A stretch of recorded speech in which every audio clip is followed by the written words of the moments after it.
आऊज़ु बिल्लाहि मिनश शैतानिर रजीम। बिस्मिल्लाहिर रहमानिर रहीम। सामाईन व नाज़रीन कराम, अस्सलामु अलैकुम व रहमतुल्लाहि व बरकातुहू। खाकसार आज एक और प्रोग्राम लेके आपकी खिदमत में हाज़िर है और इसमें ख़ुसूसन मैं अपने मसीही भाइयों से मुखातिब हूँ। जो भी अगर चाहें तो रिस्पॉन्ड कर सकते हैं, मुझे खुशी होगी। आज का मौजू है अलूहियत मसीह, यानी जैसा कि मसीही हजरात का ये अक़ीदा है कि नाऊज़ु बिल्लाह मिन ज़ालिका हज़रत मसीह भी खुदा हैं। तो इस मौजू पर बात होगी। कुरान करीम वो किताब है जो न सिर्फ ये कि दावा जो करती है वो खुद करती है, बल्कि उसकी अकली दलील भी खुद ही देता है। खुदा को ज़रूरत नहीं है कि वो किसी और से मदद ले दलील के सिलसिला में।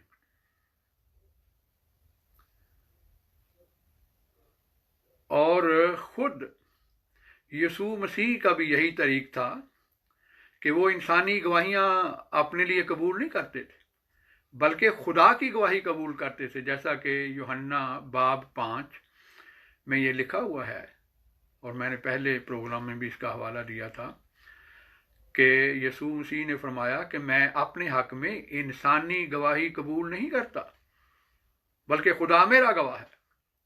तो इसी तरह कुरान करीम भी जब कोई दावा करता है तो उसकी दलील खुद देता है, वो इंसानों का मोहताज नहीं है। और यही तवक्को करते हैं हम अपने मसीही बरादरान से कि जब वो रिस्पॉन्स करें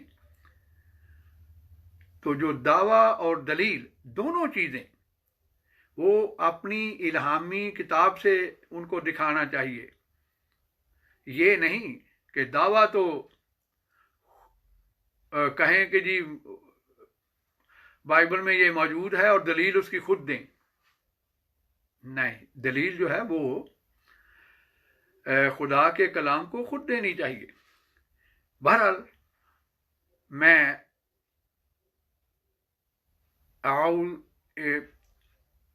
जो दावा किया है कुरान करीम ने कि मसीह खुदा नहीं है, वो आपके सामने पेश करता हूँ। अऊज़ु बिल्लाहि मिनश शैतानिर रजीम। बिस्मिल्लाहिर रहमानिर रहीम। मल मसीह इब्नु मरियम इल्ला रसूल क़द ख़लत मिन क़ब्लिहि रुसुल व उम्मुहु सिद्दीक़त कान याकुलानि त्ताआम। तर्जमा पेश खिदमत है, मसीह इब्न मरियम एक रसूल ही तो था, यानी रसूल के अलावा उनकी कोई और इलाही हैसियत नहीं थी। इससे पहले जितने रसूल थे सब के सब गुजर चुके हैं, यानी जितने भी रसूल उससे पहले आए उनका अंजाम यानी वो वफात पा चुके हैं। और उसकी माँ सदीका थी। देखें, यहां कुरान करीम ने एक दलील तो ये दी है कि हजरत ईसा इब्ने मरियम अल्लाह के रसूल थे, और ये दलील इस्तकराई है कि उससे पहले भी जितने लोग दुनिया की हदायत के लिए अल्लाह ताला ने भेजे वो इंसान ही थे, क्योंकि वो गुजर चुके हैं, यानी वफात पा चुके हैं। और उसकी माँ सिद्दीका थी, और दोनों खाना खाया करते थे, यानी अब नहीं खाते। तो इससे पता चलता है कि कुरान एक तो दावा करता है, यानी मसीह इब्ने मरियम सिर्फ रसूल थे, खुदा नहीं थे, और उसकी दलील, दो दलीलें दी हैं इसमें। एक ये कि उससे पहले जितने लोग भी अल्लाह ताला ने रसूल बनाकर भेजे वो वफात पा चुके हैं, जो इस बात पर दलील है कि वो भी फ़ानी इंसान थे और वो खाना खाया करते थे। दूसरी दलील ये दी उनकी खुदा ना होने पर कि वो और उनकी वालिदा दोनों खाना खाया करते थे, और जो खाना खाए जाहिर है वो खुदा नहीं हो सकता। खुदा तो खाने का मोहताज नहीं है। अब हम इस बिना पर चंद असूली सवाल करेंगे अपने मसीही भाइयों से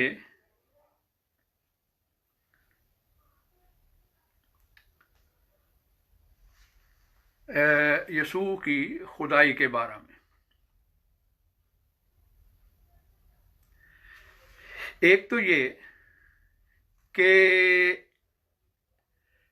मसीह ने खुद यहूदियों के बारे में मत्ती बाब 23 उसके शुरू में बताया है। क्या बताया है कि फरीसी मूसा की गद्दी पर बैठे हैं, बस वो जो कुछ कहें और तुम्हें बताएं वो सब करो और मानो। देखें कितने जोरदार अल्फाज में कहा है कि यहूदी जो कलाम इलाही की तशरीह करते हैं, जो उसकी तफसीर करते हैं और जो तुम्हें बताते हैं वो सब करो और मानो, लेकिन उनके से काम ना करो। यानी उनके पास जो किताब है, जो उसकी वो तशरीह करते हैं, वो तुम पर फर्ज है कि वो माने, लेकिन सिर्फ वो बिगड़ चुके हैं, काम उन जैसे ना करो, क्योंकि वो खुद उन पर अमल नहीं करते जो वो करते हैं। अब देखने वाली बात यह है कि क्या यहूदी जो वो आयात हैं बाइबल की जो मसीही हजरात के नज़दीक उनकी खुदाई की दलील हैं, क्या यहूदी भी उनकी वही तशरीह करते हैं जो कि मसीही हजरात करते हैं?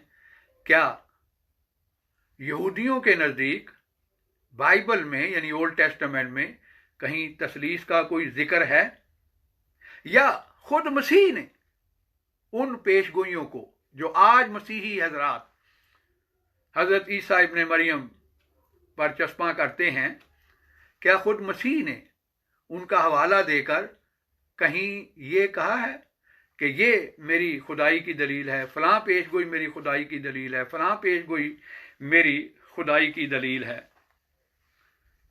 बल्कि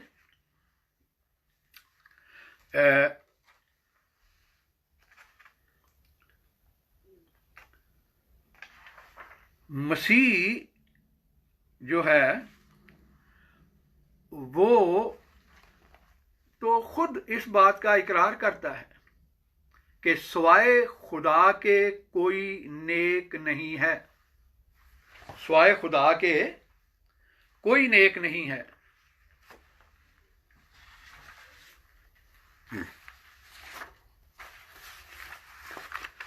तो इससे पता चलता है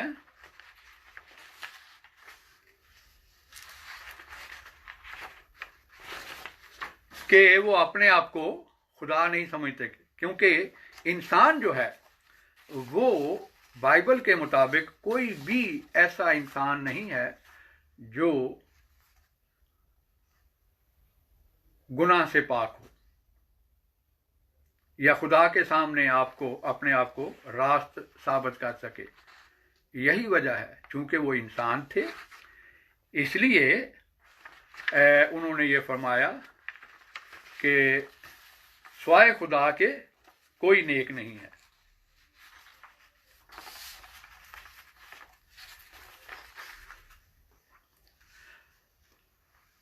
अब जब मसीही हजरात के सामने वो हवाले, आज मैं असूली बातें करूंगा, हवाले इंशाल्लाह फिर देंगे।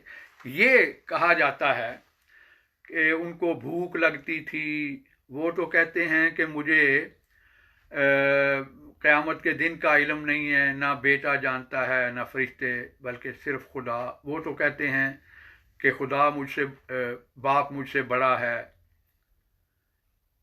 फिर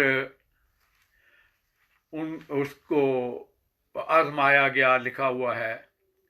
तो जो याकूब का खाता है उसमें लिखा हुआ है कि खुदा जो है वो आजमाया नहीं जाता। फिर लिखा है पौलुस के खात में कि खुदा ठट्ठों से नहीं उड़ाया जाता।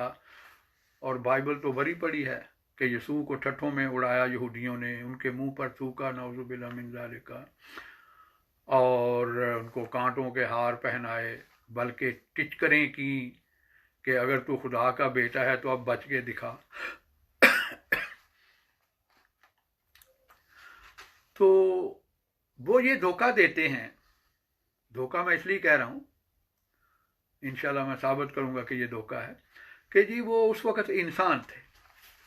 मगर देखना ये है, सवाल ये पैदा होता है कि मसीह की जो खुदाई है, क्या वो मुस्तकिल थी, अबदी थी, या आती जाती रहती थी? तो जब वो ये इकरार करते हैं कि मुझे फ़लाँ बात का इल्म नहीं है, मुझे फ़लाँ इख्तियार नहीं है, तो उस वक़्त जो उनकी खुदाई रूह थी वो कहाँ थी? और दूसरी ये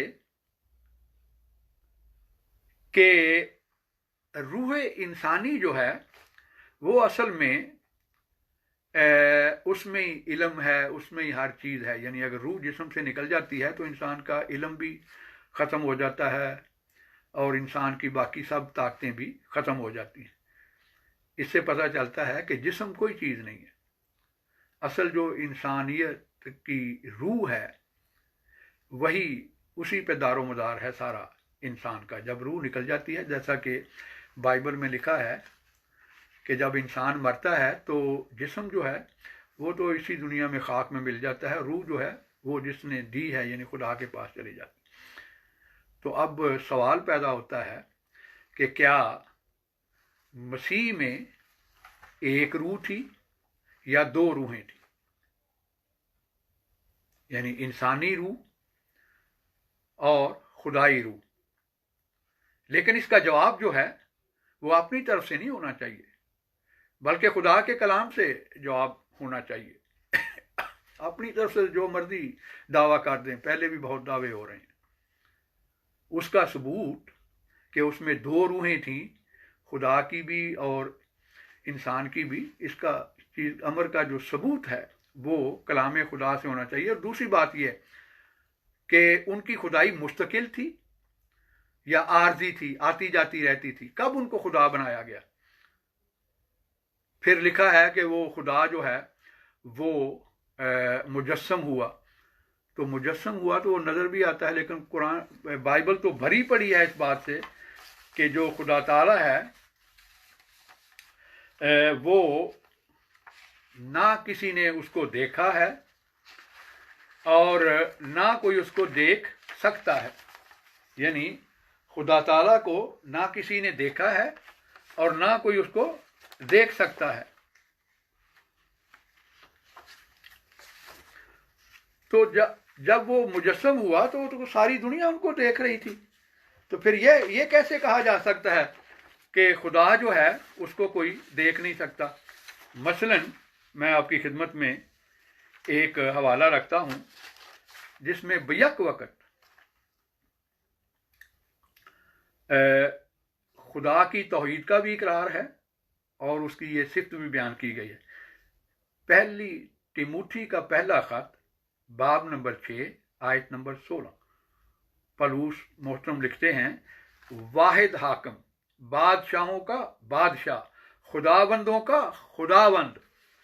अब यीशु को बार बार बाइबल में खुदावंद खुदावंद कहा गया है, लेकिन जो अल्लाह ताला है वो खुदाबंदों का भी खुदाबंद है। तो क्या खुदा का भी कोई खुदा हुआ करता है?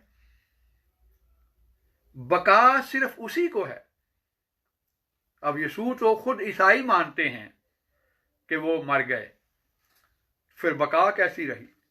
यहां लिखा हुआ है कि बका सिर्फ उसी को है, सवाए उसके कोई बाकी नहीं रह सकता।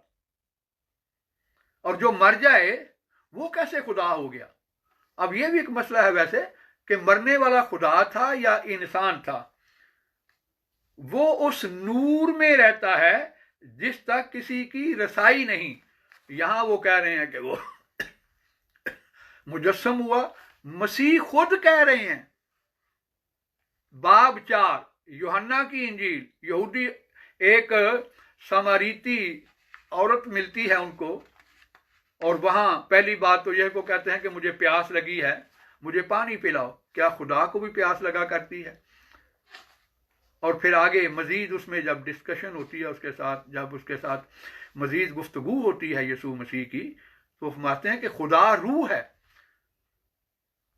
अब यूहन्ना साहब लिख रहे हैं कि खुदा मुजस्सम हुआ, यीशु खुद फरमा रहे हैं कि खुदा रूह है। दूसरी बात यह है, लिखा है कि वो उस नूर में रहता है जिस तक किसी की रसाई नहीं हो सकती। और यीशु मसीह की तो के साथ तो हर किस्म की, हर शख्स की रसाई थी। यहूदी भी उनके पास आते थे, सामरी भी उनके पास आते थे, उनके मानने वाले भी उनके पास आते थे, बच्चे भी आते थे, बूढ़े भी आते थे। तो पौलुस साहब तो फरमा रहे हैं कि उस तक किसी की रसाई नहीं है, यानी कोई खुद उसके पास उसको नहीं देखता, जैसा कुरान में फरमाया है, बल्कि खुदा खुद अपने आप को जाहिर करता है। नजरें उस तक नहीं पहुंच सकती, वो नजरों तक पहुंचता है। फिर आगे लिखा है, ना उसे किसी इंसान ने देखा, ना देख सकता है। बल्कि ओल्ड टेस्टामेंट में लिखा है कि खुदा को देखकर कोई जिंदा ही नहीं रह सकता। तो वो अजीब खुदा था, मुजस्सम हुआ, लोगों ने देखा भी और फिर भी लोग जिंदा रहे। ये तो बहुत बड़ा तदाद है। एक तरफ तो लिखा है कि खुदा उसको देखकर कोई, यानी खुरूज बाब 33 आयत नंबर 20 में लिखा है कि इंसान मुझे देखकर जिंदा नहीं रहेगा। तो मसीह की तो सारी दुनिया देखती थी और सारी दुनिया जिंदा रही। फिर लिखा है, इंसान, खुदा इंसान नहीं कि झूठ बोले, गिनती बाब 23 आयत 19। मगर यूहन्ना में एक वाकया लिखा है जिससे पता चलता है कि नौजुबिल्लाह मिन ज़ालिका बाइबल नवीसों ने उनको उनके जिम्मे एक झूठ भी लगाया है। वो वाकया ये है कि यहूदियों की ईद थी यरूशलेम में, और यीशु मसीह गलील में थे। उनके भाइयों ने कहा कि तू कहता है मैं मसीह हूँ और मैं बड़े बड़े मोजज़े करता हूँ, तो बहुत बड़ी ईद हो रही है, जा अपना वहाँ जाके आप अपने मोजज़े भी दिखा और लोगों को बता अपने आप के मतलब। वो कौन शख्स है जो मशहूर भी होना चाहे और लोगों पर अपना आप जाहिर भी ना करे? तो ये लिखा है आगे, मसीह ने कहा कि नहीं, मैं इस ईद पर नहीं जा रहा, तुम जाओ, क्योंकि मेरा अभी वक्त नहीं आया। और उसके बाद लिखा है वो चला भी गया। एक दफ़ा फरमाया कि मैं नहीं जा रहा, मैं नहीं जाऊंगा, और थोड़ी देर के बाद चला भी गया।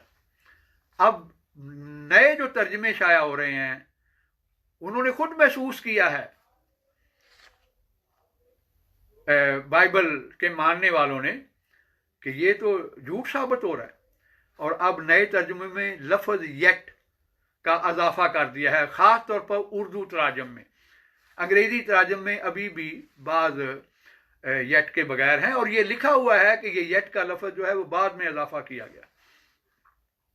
इससे पता चलता है कि बाइबल नवीसों ने यीशु को भी नहीं बख्शा, उनके ज़िम्मे भी झूठ कर दिया। लेकिन बहरहाल खुदा की सिफ्त यह है कि खुदा इंसान नहीं कि झूठ बोले। इंसान तो झूठ बोल सकता है, जैसा कि पौलुस ने भी कहा है कि मेरे झूठ के बोलने से अगर खुदा का जलाल जाहिर होता है तो इसमें बुराई क्या है? वो मजहब जिसकी बुनियाद ही झूठ पर हो, उसके मतलब ये कहना कि ये खुदा की तरफ से है, सोचने का मुकाम है मेरे भाइयों। फिर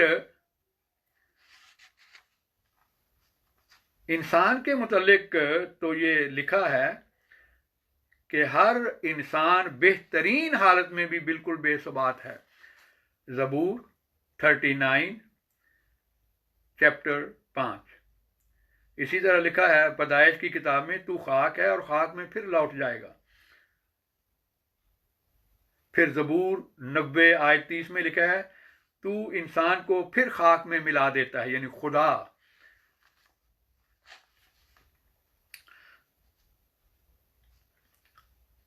लेकिन अब मसला यह है कि इससे साबित होता है कि जैसा कि मसीही हज़रात का ये अकीदा है कि वो सलीब पर फौत हो गया, तो इससे पता चलता है कि वो इंसान ही थे। क्योंकि अगर खुदा जो है वो तो अब्दी है, खुदा पर तो मौत नहीं आती। अगर खुदा ही मर गया तो फिर वो निज़ाम कौन चलाता रहा 3 दिन तक? वो अलग बात है, ये अलग किसी दिन इंशाल्लाह गुफ्तगू करेंगे कि खुदा जो है वो यीशु मसीह जो है दर हकीकत वो फौत नहीं हुए थे। मैं सिर्फ एक हवाला दे देता हूँ। वाइज की किताब में ये लिखा है 12 चैप्टर आयत नंबर 7 के मौत का नक्शा खींचा है कि मौत जब आती है तो जो जिस्म है वो तो इधर ही खाक में मिल जाता है और ज़मीन पर रहता है, लेकिन जो रूह है वो खुदा ताला के पास चली जाती है। लेकिन यीशु मसीह जो हैं ये सारे राहे बात बीच में आ गई, मैं ये भी बता दूं, उनके मतलब पता चलता है कि उनकी रूह खुदा के पास नहीं गई थी। यूहन्ना बाब 12 आयत 17 से 19 तक आप पढ़ें, बाब 20 आयत 17 से 20 तक अगर आप पढ़ें, यूहन्ना की इंजील बाब 20 आयत 17 से 20 तक, जब वो मरियम मगदलीनी को मिलते हैं और वो कहते हैं कि मुझे मत छू, उसकी वजह ये बताते हैं कि मैं अभी तक खुदा के पास नहीं गया। अब जाहिर है जिस्म तो वो देख रही थी, मरियम मगदलीनी कोई आंखों से मजूर नहीं थी, कोई नबीना नहीं थी, कहीं बाइबल में नहीं जिक्र कि उनको नज़र नहीं आता था। तो सामने खड़ा एक शख्स देख रही हैं, उसके मतलब ये तो तसव्वुर नहीं कर सकती कि उनकी मुराद ये है कि मेरा जिस्म अभी आसमान पर नहीं गया, जैसा कि ईसाइयों का अकीदा है। वो कह रहे मैं अभी खुदा के पास नहीं गया, तो यही कह रहे हैं कि मेरी रूह अभी नहीं गई, यानी मैं जिंदा हूं। और यही वजह थी कि वो कह रहे हैं मुझे ना छू। वजह ये थी कि सलीब के जख्मों की वजह से उनको दर्द हो रही थी जब वो छूती थी। तो इससे पता चलता है कि खुद बाइबल से ये गवाही मिलती है, लेकिन तफसीली बात जो है वो इंशाल्लाह किसी और वक्त करेंगे। अब एक और असूली बात जो है वो आपकी खिदमत में पेश करता हूँ। हज़कील का जो किताब है उसमें वाली सूर के बारे में लिखा है। हज़कील को खुदावंद फरमाता है कि इसको कह वाली सूर को कि तूने कहा मैं खुदा हूँ, तूने अपना दिल इलाह का सा बनाया, यानी उसका भी दावा था कि मैं खुदा हूँ, अगरचे तू इलाह नहीं इंसान है। और आगे दलील क्या दी है, अगरचे तू इलाह नहीं इंसान है। और दलील क्या दी है, दलील आखिर में ये दी है कि जब तेरे कातिल तुझे कत्ल करने के लिए आएंगे तो फिर कहना उनको कि मैं इलाह हूं। आगे लिखा है तू नामख्तूनों की मौत मरेगा। अब जैसा कि ईसाइयों का अकीदा है, इसी सवाल के मुताबिक जो हिजकील को अल्लाह ताला फरमा के उसको जाके कहे कि तू दावे तो बहुत करता है कि मैं इलाह हूं, मैं खुदा हूं, लेकिन जब तेरे कातिल तुझे कत्ल करने के लिए आएंगे तो उस वक्त कहना कि मैं इलाह हूं। लेकिन मैं तुझे बताता हूं कि तू अपने आप को नहीं बचा सकेगा, क्योंकि तू इंसान है, तू खुदा नहीं है। यही तेरी खुदाई की ना, खुदा ना होने की, तेरे इलाह होने की दलील है कि तू ना मखतूनों की मौत मरेगा। यानी जो दुश्मनों के हाथों से मारा जाए वो खुदा नहीं हो सकता। ये दलील खुद बाइबल दे रही है। हिजकील की किताब का बाब 28 आयत नंबर 1 से 10 तक पढ़ें। फिर एक और दलील मैं आपकी खिदमत में पेश करता हूं, वो ये है कि मैं मसीही भाइयों से ये सवाल करता हूं और अपने मुसलमान भाइयों को भी ये अर्ज करता हूं कि ये सवाल करें इनसे, अगर मसीह खुदा हैं कि क्या वो नातिक खुदा है या गैर नातिक, यानी बोलने वाला खुदा है या गूंगा खुदा है। अगर तो गैर नातिक, तो उसका गूंगा होना ही उसके खुदा ना होने की दलील है। लेकिन अगर नातिक खुदा है यानी बोलने वाला खुदा है, तो फिर उसको बुलाओ हमारे खुदा के मुकाबले पर, उससे वो बोलियां बुलवाओ जिनसे समझा जाए कि वो इंसान की मुकदरत और ताकत से बाहर हैं, यानी अजीम शान पेश गोइयां और आइंदा की खबरें।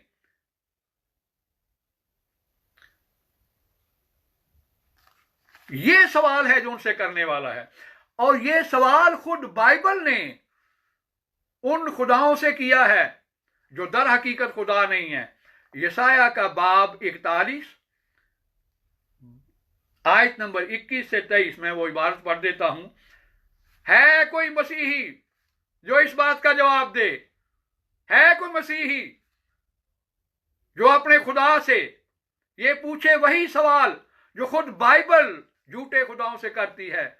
हम बाइबल के अल्फाज में आपसे करते हैं, खुदारा अकल से काम लें, खुदारा सूझबूझ से काम लें कि क्या ऐसी हस्ती जो बोलने पर भी कादिर ना हो वो खुदा हो सकती है? ऐसी हस्ती जिसको गायब का भी इल्म ना हो वो खुदा हो सकती है? हरगिज नहीं। यही सवाल बाइबल ने किया है। मैं पढ़ता हूं, खुदावंद फरमाता है कि अपना दावा पेश करो। याकूब का बादशाह फरमाता है अपनी मजबूत दलीलें लाओ, वो उनको हाजिर करें ताकि वो हमको होने वाली चीज़ों की खबर दें। हमसे अगली बातें बयान करो कि क्या थीं, ताकि हम उनको सोचें और समझें, या आइंदा को होने वाली बातों से हमको आगाह करो। बताओ कि आगे क्या होगा कि हम जाने कि तुम इलाह हो। यानी इस ज़माना में, मौजूदा ज़माना में फिर यीशु मसीह को कहें या हमें बताएं कि इस ज़माना में यीशु मसीह ने किसी को खबर दी है आइंदा आने वाले ज़माना की या गुजरे हुए ज़माना की। हमारी ये मुराद नहीं है कि अब बाइबल से दो चार ये कहा है, हम इस ज़माना की बात करें, मौजूदा ज़माना की, क्योंकि खुदावंद जो है वो खुदा ताला जो है वो तो हर वक्त उसकी कोई सिफ्त ऐसी नहीं है जो मुअत्तल हो चुकी हो। यानी पहले तो खुदा बोलता था, आज नहीं बोलता। पहले तो उसको इल्म था गायब की खबरों का, लेकिन आज नहीं है। तो मैं इसी आखिरी सवाल के साथ अपने मसीही भाइयों की खिदमत में अर्ज करता हूं कि अगर तो मसीह कोई आपको खबर देता है तो वो यकीनन खुदा है, अगर कोई गायब की खबरें देता है, क्योंकि अल्लाह ताला कुरान करीम में और बाइबल में दोनों में ये बयान फरमाता है कि गायब का इल्म स्वाय अल्लाह ताला और किसी को नहीं है, और अल्लाह ताला ही अपने रसूलों पर वो इल्म गायब की खबरें जाहिर करता है। लेकिन अगर मसीह खुदा है तो फिर आपको इस बात का सबूत देना चाहिए, आपको बुलवाना चाहिए, और फिर पता चलेगा कि वो हकीकतन खुदा है या नहीं। मैं उम्मीद रखता हूँ कि मेरे मसीही बरादरान ज़रूर इस पर गौर करेंगे और इस सवाल का जवाब तलाश करेंगे। अल्लाह ताला आपके साथ हो, और अपनी दुआओं में याद रखें। हमारा चैनल जो है वो सब्सक्राइब भी करें और आगे शेयर भी करें, और अगर दोस्तों ने YouTube पर इस प्रोग्राम को देखना हो तो वो बाइबल स्पेशलिस्ट आईडी है हमारी, ये आईडी, इस आईडी के तहत वो देख सकते हैं।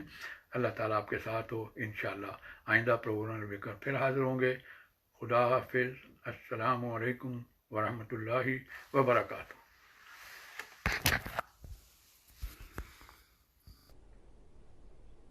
मसीह यसू के अजीम और जलाली नाम में आप सबको मेरा सलाम। नाजरीन, आज का हमारा मौजू है कादियानियों का मसीह यसू की डिविनिटी पे एतराज़। यानी टॉपिक हमारा है डिविनिटी ऑफ क्राइस्ट कादियानियों की नज़र में, या आप कह लेंगे कादियानियों के मसीह की डिविनिटी के ऊपर क्या क्या एतराज़ात हैं।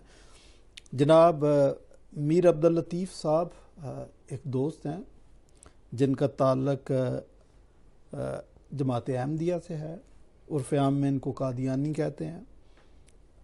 बाइबल स्पेशलिस्ट के नाम से जर्मनी से ये यूट्यूब पर एक चैनल चला रहे हैं जिस पे ये मुख्तलिफ वीडियोस ख़ुसूसन क्रिश्चियनिटी के ख़िलाफ़ डालते रहते हैं। तो पिछले दिनों ये वीडियो भी अपलोड की गई जिसका मैं जवाब दे रहा हूँ। इससे पहले मैंने उनकी बाइबल पर एतराज़ किया उन्होंने कि क्या बाइबल कलाम खुदावंदी है। इस पे 4 वीडियोज़ उनकी आई, मैंने चारों को रिस्पॉन्ड कर दिया। आज ये मैं एक नई डिबेट पे बात कर रहा हूँ। तो मीर अब्दुल लतीफ़ साहब को भी मेरा सलाम। आपने कहा कि यस्सु खुदा की गवाही कबूल करता था, इंसानों की नहीं। ठीक है, और ये बात तो सच है, और इंसानों की गवाही की उसको ज़रूरत भी नहीं थी क्योंकि वो आया आसमान से था तो उसको आसमान की गवाही चाहिए थी। बपतिस्मे के वक्त आसमान से ये आवाज़ आई थी कि ये मेरा प्यारा बेटा है जिससे मैं खुश हूँ, तो गवाही हो गई। और बिल्कुल ये बड़ी खूबसूरत गवाही थी जिसका बार बार यीशु मसीह ने जिक्र भी किया।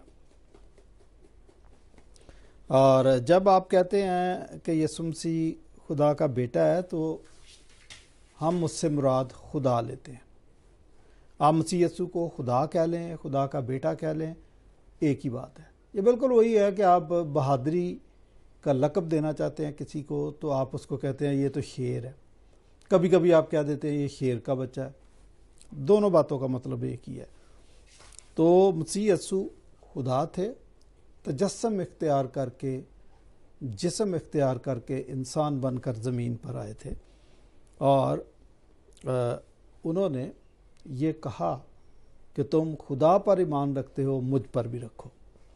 तो हमें तो कोई शक नहीं है, हमारा तो ईमान है, ईमान कामिल है कि वो खुदा थे और इंसान बन के ज़मीन पे आए थे। आप इस्लामिक दावा और दलील की बात कर रहे थे, तो भाई आप बातें तो बड़ी अच्छी कर लेते हैं, बात से बात आप बड़ी निकालते हैं, लेकिन आप सोचते नहीं हैं कि आप कहते क्या। आप मुसलमान से पूछें तो वो कहते हैं कि कुरान इल्हामी है। अच्छा जी, कुरान इल्हामी है, इसकी क्या दलील है? ये जी अल्लाह ने कहा है, तो इसका क्या सबूत है? जी कुरान में लिखा है। तो ये इसको कहते हैं फैलेसी ऑफ सर्कुलर आर्गूमेंट। दूसरी बात एक और, जब आप कोई बात शुरू करते हैं क्रिश्चियंस के साथ या ज्यूज़ के साथ, तो आप पहले से फ़र्ज़ कर लेते हैं कि इस्लाम एक सच्चा दीन है और कुरान कायनात के खालक और मालिक की तरफ से दी गई एक किताब है। ये आप फ़र्ज़ कर लेते हैं, लेकिन आप ये पसंद नहीं करते कि पहले इस इशू को सेटल किया जाए, बात की जाए, रिंग में उतरा जाए और कुश्ती की जाए, और फिर आर्गूमेंट के साथ साबित किया जाए कि क्या ये किताब साबका 3 किताबों के हम पल्ला है या नहीं। अगर है तो फिर हमें कोई मसला नहीं है, लेकिन अगर ये उनके हम पल्ला नहीं है तो फिर हमारे तहफ़्फ़ुज़ात पूरे इस्लाम के मुतल्लिक़ पहले से मौजूद हैं। आपने दलील और दावे की बात करते हुए बारहा बाइबल पर एतराज़ किया, जो आपने साबका डिबेट्स और साबका क्लिप्स में भी आपने ये बात की। तो भाई बाइबल दावा भी करती है और दलील भी देती है। यीशु मसीह के 13 दावे मौजूद हैं, लेकिन उनकी दलील, उनके सबूत भी मौजूद है। दावे ज़बानी जमा खर्च नहीं होते। ख़ुसूसन मसीह यीशु की जब हम बात करते हैं तो मार्था को यीशु मसीह ने जब उसका भाई मर गया तो कहा क़यामत और ज़िंदगी तो मैं हूँ। तो ये सिर्फ दावा नहीं था। थोड़ी देर के बाद लाजर की कब्र पे जाके मसीह यीशु ने कहा कि ऐ लाजर कब्र से बाहर आ, और लाजर कब्र से बाहर आ गया।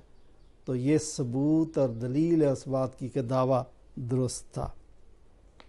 और भी 20 चीज़ें हैं। फिर दलील लॉजिक के साथ होती है, ये बात याद रखिएगा कि दलील आप किसी किताब के अंदर से दें, बाहर से दें, साइंस से दें, आर्कियोलॉजी से दें, हिस्ट्री से दें, लॉजिकल होनी चाहिए।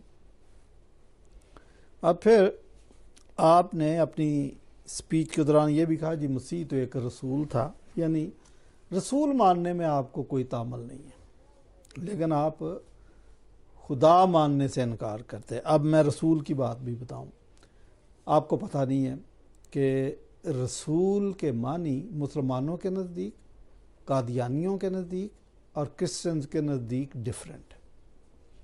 और अब मैं आपको बिब्लिकल मीनिंग बता देता हूँ कि अच्छा, जब आप ये ख्याल नहीं करते कि जो लफ्ज़ आप इस्तेमाल करते हैं इसको क्रिश्चियन क्या समझता है, और जिस ज़माने में ये इस्तेमाल होना शुरू हुआ उस वक्त के क्या मीनिंग थे, तो इसको कहते हैं फैलेसी ऑफ रूट वर्ड। तो आप भी यही काम कर रहे हैं।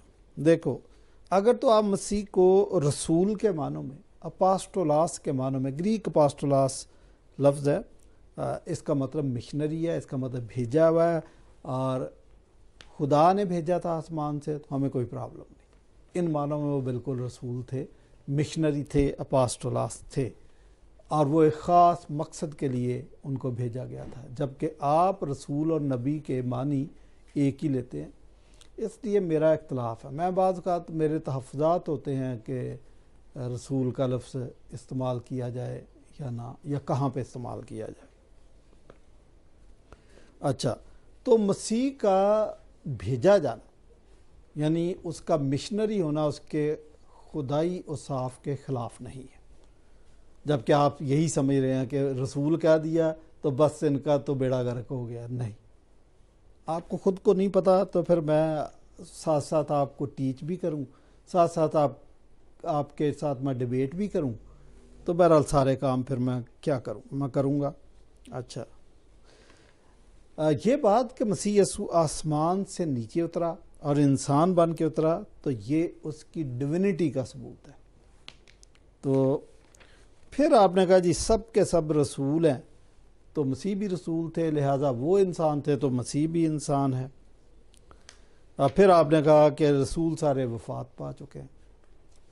आप कुछ चीज़ें बीच में पिक करके उन पे तबसरा करना शुरू कर देते हैं, लेकिन उसको, उस वाक़े को उसके कॉन्टेक्स्ट से काट कर आप बयान करते हो। या तो आपको पता ही नहीं है कि कॉन्टेक्स्ट भी कोई चीज़ है, बल्कि कॉन्टेक्स्ट भी दो किस्म के होते हैं, एक होता इमीडिएट कॉन्टेक्स्ट और एक ब्रॉडर कॉन्टेक्स्ट। दोनों को देखना, आप किसी चीज़ को भी नहीं देखते। मसलन जब आप कहते हैं कि रसूल वफात पा चुके हैं सारे, तो मसीह भी वफात पा चुके, तो वो दोनों एक जैसे हैं। यहाँ आपने उसके इमीडिएट कॉन्टेक्स्ट को भी पूरा नहीं बयान किया, और ब्रॉडर कॉन्टेक्स्ट को तो आपने देखा ही। मसीह की वफात से हमें इनकार नहीं है, लेकिन ये उसका ड्रॉप सीन नहीं था। मसीह यसू मर गए, दफन हुए, और तीसरे दिन मुर्दों में से जी उठे। और जब मुर्दों में से जी उठे तो उन्होंने कहा कि आए मौत तेरा डंक कहाँ है, और मौत फतह का लुकमा हो गई। ये बात नहीं आप बयान कर रहे। मुकाशफा की किताब में मसीह यसू ने कहा कि मैं अल्फा और ओमेगा हूँ, मैं अव्वल और आखिर हूँ, मैं मर गया था लेकिन अब जिंदा हूँ और अब्दुल्लाबाद जिंदा रहूँगा। ये बातें आपके हाफजे से उतरी हुई हैं भाई। तो मसीह इंसान थे, तो ठीक है, ये बात भी हम मानते हैं, he was son of man, तो वो कामल खुदा भी था, कामल इंसान था। यहाँ पर भी आप तस्वीर का एक रुख दिखा रहे, आप दोनों रुख दिखाएं भाई। एक रुख ये है कि मसीह कामिल खुदा था और इंसान बन के ज़मीन पे आ गया था। जब इंसान बन के ज़मीन पे आ गया तो फिर वो कामिल इंसान भी हैं। दोनों रुख दिखाएंगे। मसीह को हम बियक वक्त खुदा और बियक वक्त इंसान मानते हैं। तो फिर आपने कहा जी कि अब आपकी दलीलें भी सुनने वाली। आपने कहा जी मसीह और उसकी माँ खाना खाया करते थे। लो, आपको खाने पे भी एतराज़ हो गया भाई। अच्छा, तो असल में दलील आपकी ये है कि जो खाना खाता है वो मोहताज होता है। पहली बात तो मैं आपको बताऊं कि मुझे कोई एक रेफरेंस बता दें कि मसीह जहाँ खाना खा रहे तो मोहताज होने की वजह से उन्होंने खाना खाया। नो, 40 दिन का जब लगातार रोज़ा रखा तो उसके बाद उनको बिल्कुल भूख लगी, क्योंकि वो कामिल इंसान थे और उन्होंने जानबूझकर दानिस्ता अपने आप को खाली किया था, अपना जाहो जलाल और अपना तख्त छोड़कर ज़मीन पर आए थे। लेकिन वहाँ भी जब इब्लीस ने उनकी आजमाइश करने के लिए उनको कहा कि भाई अब तुझे भूख लगी, अब रोटी के बगैर तेरा गुजारा नहीं है, लेकिन उसको ये पता था कि ये अगर कहे तो पत्थर ही रोटी बन सकते हैं, और इब्लीस ने यही फरमाइश कर दी। तो आपको पता है कि मसीह यीशु ने उनको क्या जवाब दिया था कि आदमी सिर्फ रोटी से नहीं जीता, बल्कि हर एक उस बात से जो खुदा के मुंह से निकलती है।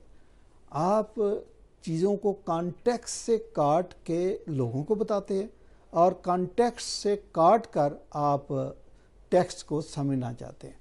ये बात मैं मुसलमानों को बारहा बता चुका हूँ, आज कादियानी को भी बता देता हूँ कि भाई a text without context is a pre text. बल्कि अब मैं आपके लिए सादा कर दूँ कि टेक्स्ट को कॉन्टेक्स्ट के बगैर अगर पढ़ते हैं तो ये जुर्म है। शायद आपको ये ज़्यादा समझ आए। अच्छा, फिर दो बातें हैं जिनका आप कंपैरिजन या तो करते नहीं हैं या करते हैं तो बड़े अजीब तरीके से करते हैं। मसलन खुदा इंसान बनकर ज़मीन पे आ गया, खुदा आसमान से नीचे उतरा, इसको आप इग्नोर कर देते हैं, और रसूल इस्लाम आसमान पर चढ़े, इसको आप हाईलाइट करते हैं। और इस्लाम में और क्रिश्चियनिटी में मेरे नज़दीक जो सबसे बड़ा डिफरेंस है वो यही है कि आपका सारा थ्रस्ट एम्फेसिस ये है कि रसूल इस्लाम ज़मीन से आसमान पे गए, हमारा सारा थ्रस्ट और एम्फेसिस ये है कि खुदा आसमान से ज़मीन पर आ गया था। और फिर जब वो ज़मीन पर आया तो वो महज सैर करने के लिए नहीं आया था कि मुझे ज़मीन की अच्छी अच्छी जगह दिखाओ, वो इंसान को बचाने के लिए आया था, और वो उसकी तदबीर भी करके गया, उसके लिए कफ़ारा दे के गया, उसके लिए उसने दुख सहा, उसके लिए भी मौत गवारा की। फिर आप जो बताना चाह रहे हैं इन सारी बातों से कि मसीह फ़ानी है, उनकी मौत से आप साबित करना चाहते हैं। भाई अगर तो जिस तरह दीगर लोगों को ज़मीन में दफन किया जाता है और ख़ाक से ख़ाक मिल जाती है, और अगर आप 2 माह के बाद उनकी कब्र खोदें तो हड्डियों का ढांचा नज़र आता है, बाकी कुछ नहीं होता। अगर मसीह के साथ भी ऐसा ही होता तो फिर आपकी बात दुरुस्त थी, आपकी दलील बड़ी पावरफुल थी। लेकिन आप तारीख़ को देखें, ऐसा हुआ नहीं है। मसीह को जहाँ दफन किया वो तीसरे दिन मुर्दों में से जी उठा था। इसलिए वो जब जी उठा तो जी उठने के बाद उसने अपने मिशन को शागिर्दों के स्पुर्द किया, ख़ासकर मिशियो डेई कंप्लीट करके मिशियो एक्लीजी जो है वो शागिर्दों के स्पुर्द कर दिया था कि पास तुम जाकर सब कौमों को शागिर्द बनाओ, उनको बाप बेटे रूल को उसके नाम से बपतिस्मा दो। तो फ़ानी नहीं है, फिर आसमान पर जिंदा है, और जब जिंदा है तो वो दुनिया की अदालत करने और 1000 साल बादशाहत करने भी ज़मीन पर आएगा। और जिस शख्स ने अदालत करनी है उसको आप कह रहे हैं कि फ़ानी है? नो। यसाया 9वें बाब की 6ठी आयत में लिखा है कि वो अब्दियत का बाप है। अब्दियत का बाप, अब बीच में बाप का लफ्ज़ आया तो आपके ज़हन में तो फ़ौरन बाप, बेटा और बीवी आएगा और सेक्स आएगा। नहीं भाई, अब्दियत का बाप एक मुहावरा है, एक इस्तारा है। इसका मतलब है एवरलास्टिंग, अज़ली और अब्दी, ना उसकी इब्तिदा ना उसकी इंतहा। तो अच्छा, फिर मीका 5वें बाब की दूसरी आयत में लिखा है कि उसका मसदर कदीम उल अय्याम से था। यह भी बात बड़ी क्लियर है कि वो फ़ानी नहीं हो सकता। यूहन्ना की इंजील पहले बाब की पहली आयत में लिखा है कि इब्तिदा में कलाम था, आरखे में कलाम था। आरखे का मतलब अगर आप तर्जमा अज़ल करें तो ज़्यादा बेहतर तर्जमा, अज़ल से, खुदा अज़ल से। लिखा इब्तिदा में लोगास था, यानी मसीह था। ये लोगास खुदा के साथ था और यही लोगास खुदा था। बड़ी क्लियर बात है। तो मुकाशफा की किताब में लिखा कि अव्वल और आखिर मैं हूँ, अल्फ़ा और ओमेगा मैं हूँ। आजकल ये बहस चल रही है कि जी पहला नबी कौन सा था और आखिरी नबी कौन है। हम जिसको मानते हैं वो पहला भी है और आखिरी भी। तो अब मैं थोड़ा सा आपको बता दूं इस्लाम क्या सोचता है। इस्लाम ये सोचता है, अब देखें कि वैसे मसीह की डिविनिटी के ख़िलाफ़ ज़मीन आसमान के कलाबे मिला देते हैं, धुआंधार नफ़रत अंगेज़ तकरीरें करते हैं। लेकिन कुरान में लिखा है कि मसीह यस्सु मिट्टी से चिड़ियाँ बनाते थे, उनमें फूंक मारते थे, उड़ जाती थी। दूसरी जगह लिखा है कि जिन और इंस मिल के भी आ जाएं तो वो एक मक्खी नहीं तख्लीक कर सकते, लेकिन मसीह तख्लीक कर रहे थे। ज़्यादा से ज़्यादा आप ये कहेंगे जी वो तो बामरे रब्बी, तो ठीक है, हमें इससे भी इनकार नहीं है, हम तो तसलीस के मानने वाले हैं कि बाप वो खुद कहते थे कि मैं बाप के कहने पे ही अमल करता हूँ, तो हमें उससे कोई मसला नहीं है। लेकिन मुझे ये बता दें कि कोई और शख्स अक़वाम आलम में ऐसा गुज़रा हो कि जिसके पास ये इख्तियार हो कि वो चिड़ियाँ बनाता हो, वो तख्लीक करता हो, नेवर। आपका कुरान ही इस बात की नफ़ी करता है कि जिन और अंस मिल जाएं तो एक मक्खी नहीं तख्लीक कर सकते। तो फिर उसकी फजीलत से आप इनकार करें तो आपकी, मैं तो कहूँगा ये हट धर्म ही है भाई। आप कह रहे हैं कि खाना खाने वाला खुदा नहीं हो सकता, क्योंकि मोहताज जो हो किसी चीज़ का, खाने का जो मोहताज हो वो खुदा कैसे हो सकता है। अच्छा, तो ये बात तो इसकी मैंने पहले जवाब दे दिया आपको, लेकिन दलील बराए दलील ये है कि मुझे आप ये बताएं कि अगर आपका अल्लाह दोज़ख में टांग डाल रहा है तो फिर वो अल्लाह कैसे हो सकता है। ये दलील बराए दलील जैसी बात आपने की, फिर वैसी मैं भी करूँगा। फिर हाँ, एक दफ़ा फिर मैं नाज़रीन बताता चलूँ कि मैं जवाब दे रहा हूँ जनाब मीर अब्दुल लतीफ़ के सवालों का, जिन्होंने एतराज़ किया है मसीह यीशु की डिविनिटी के ऊपर। जनाब जर्मनी में रहते हैं और बाइबल स्पेशलिस्ट के नाम से यूट्यूब चैनल चलाते हैं। तो नेक्स्ट पॉइंट आपका ये है कि बस वो जो कुछ कहें वो सब करो। फ़कीहों और फरीसियों के बारे में आप कह रहे हैं कि मसीह यीशु ने कहा कि वो जो कुछ कहें वो सब करो, मगर उन जैसे काम ना करो। अच्छा, फिर आपने इस बात को समझा नहीं। आप कह रहे हैं कि इसका मतलब उनकी तशरीह भी जायज़ थी। ये आपके अपने अल्फाज हैं, ये आपकी अपनी सोच है। मसीह यीशु ये नहीं कह रहे थे कि उनकी तशरीह ठीक है, मसीह यीशु ये नहीं कह रहे थे कि उनकी रवायतें ठीक है। मसीह यीशु कह रहे थे कि वो चूँकि मूसा की गद्दी पर बैठे हैं, मूसा की गद्दी पर बैठना कि वो तौरेत को भी मानते हैं, अगर तौरेत की बातें बयान करें तो वो तो खुदा ही काम है, उनसे किसको इख्तलाफ हो सकता है, उनसे कोई इख्तलाफ नहीं है। लेकिन भाई आपको पता ही नहीं है कि वो ये काम कर नहीं रहे थे, वो रियाकारी कर रहे थे, सफ़ेदी फिरी कब्रें उनको कहा गया, और मसीह यीशु ने तो उनको ये कहा कि तुम मच्छर को छानते हो और ऊँट को निगल जाते हो। अच्छा, तो आपने कैसे कह दिया कि मसीह उनकी तशरीह से इतफाक़ कर रहे थे। नो नो नो, उनकी तशरीहात और रवायात को तो मसीह यीशु ने डंके की चोट पर रद्द कर दिया था। आपने शायद गौर ही नहीं कहा, उनको कहा कि तुम बेफ़ायदा मेरी परस्तश करते हो। यसाया ने खूब तुम्हारे जैसे लोगों के बारे में कहा कि तुम बेफ़ायदा मेरी परस्तश करते हो, क्योंकि इंसानी अहकाम की तालीम देते हो और इंसानी रवायात से खुदा के कलाम को टालने की कोशिश करते हो। जो मिशना और तालमूद की शक्ल में उनके पास रवायात थी, मसीह ने उनको रद्द कर दिया। भाई आप समझते नहीं। बहरहाल मुझे नहीं पता आप इससे आर्गूमेंट क्या डेवलप करना चाहते। आप शायद ये साबित करना चाह रहे थे कि यहूदी जो कुछ कर रहे थे, कह रहे थे, वो ठीक कह रहे थे। नो, ये आपकी बात दुरुस्त नहीं है। फिर आपने अगला एतराज़ ये दाग दिया कि क्या यहूदी ओल्ड टेस्टामेंट में जो आयात मसीह इस्तेमाल करते हैं सेम तशरीह करते थे जो क्रिश्चियन करते हैं।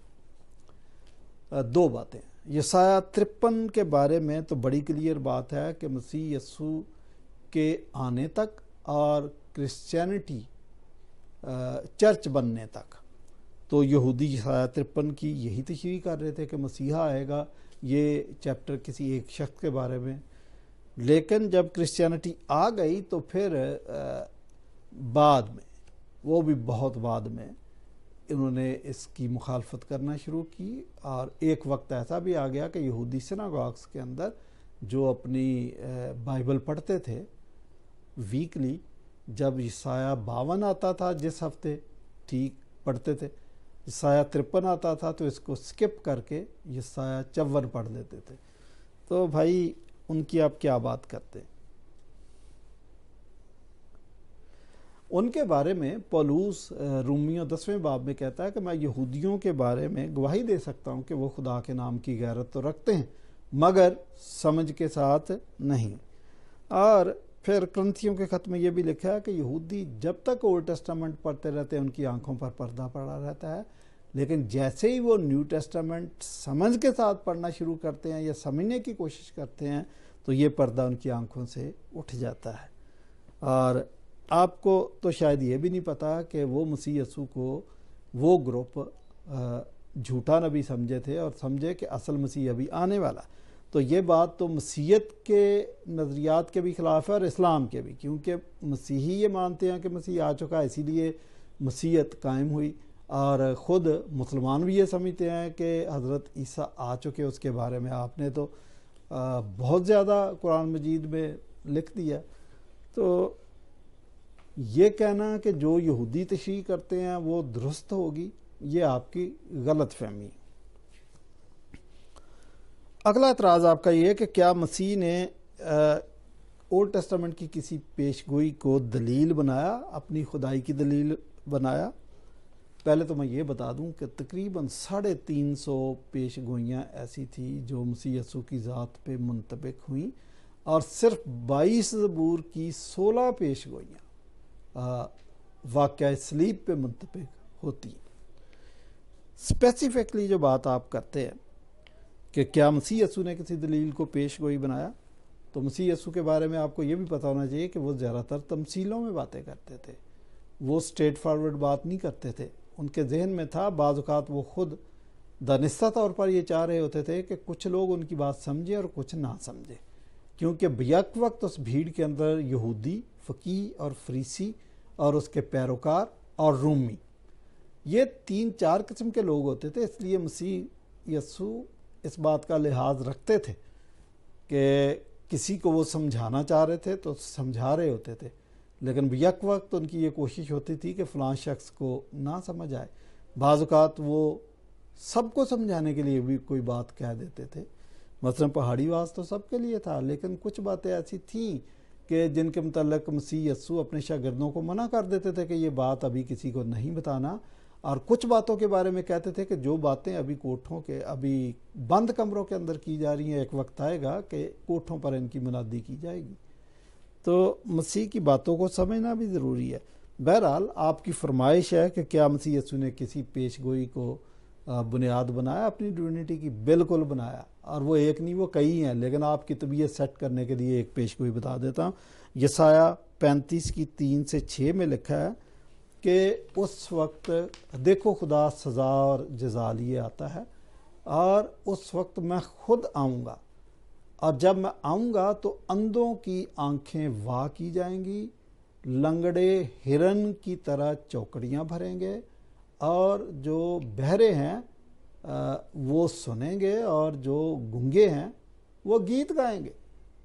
और यही बात जब यीशु मसीह दुनिया में आ गए, यूहन्ना ने एक वफद भेजा कि पूछो आने वाला तू ही है या हम किसी और की राह देखें। तो मसीह यीशु ने इसी पेशगोई को दोहरा दिया था कि भाई उसको ये बता दो कि लंगड़े चलते हैं, अंधे देखते हैं, कोढ़ी पाक साफ किए जाते हैं, मुर्दे ज़िंदा किए जाते हैं। ये सब कुछ उसको जाके बता दो, उसको खुद समझ आ जाएगी कि आने वाला कौन है।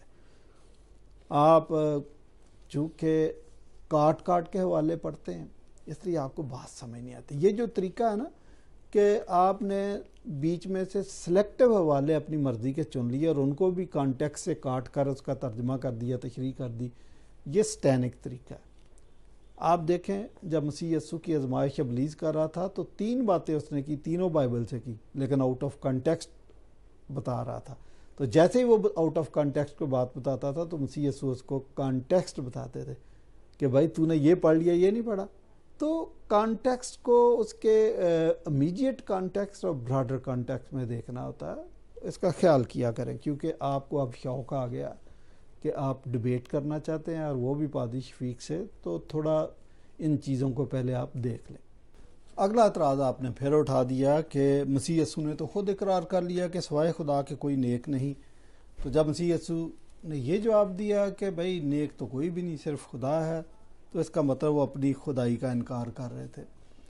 तो क्रिश्चियन कैसे ये दावा कर सकते हैं कि मसीह यीशु खुदा थे? आप चीज़ों को समझते नहीं हैं। देखें, मसीह यीशु से किसी शख्स ने आके कहा कि आए नेक उस्ताद, तो मसीह यीशु ने उसको कहा कि तू मुझे नेक क्यों कहता है? नेक तो एक भी नहीं मगर सिर्फ खुदा। अब ये है वो टेक्स्ट, इसका कॉन्टेक्स्ट समझ लें कि यहूदी पहले दिन से ही जब मसीह ने काम शुरू किया उसकी मुखालफत थी। अगरचे 4-5 वजूहात की बुनियाद पर यहूदी मसीह के मुखालिफ थे, लेकिन जो सबसे ज़्यादा उनको बात परेशान करती थी वो मसीह की खुदाई के दावे थे जिनके वो ख़िलाफ़ थे। जब मसीह यीशु ने कहा कि बेटा तेरे गुनाह माफ़ हुए, तो वो फ़ौरन बोले कि इंसान को तो गुनाह माफ़ करने का इख्तियार नहीं है।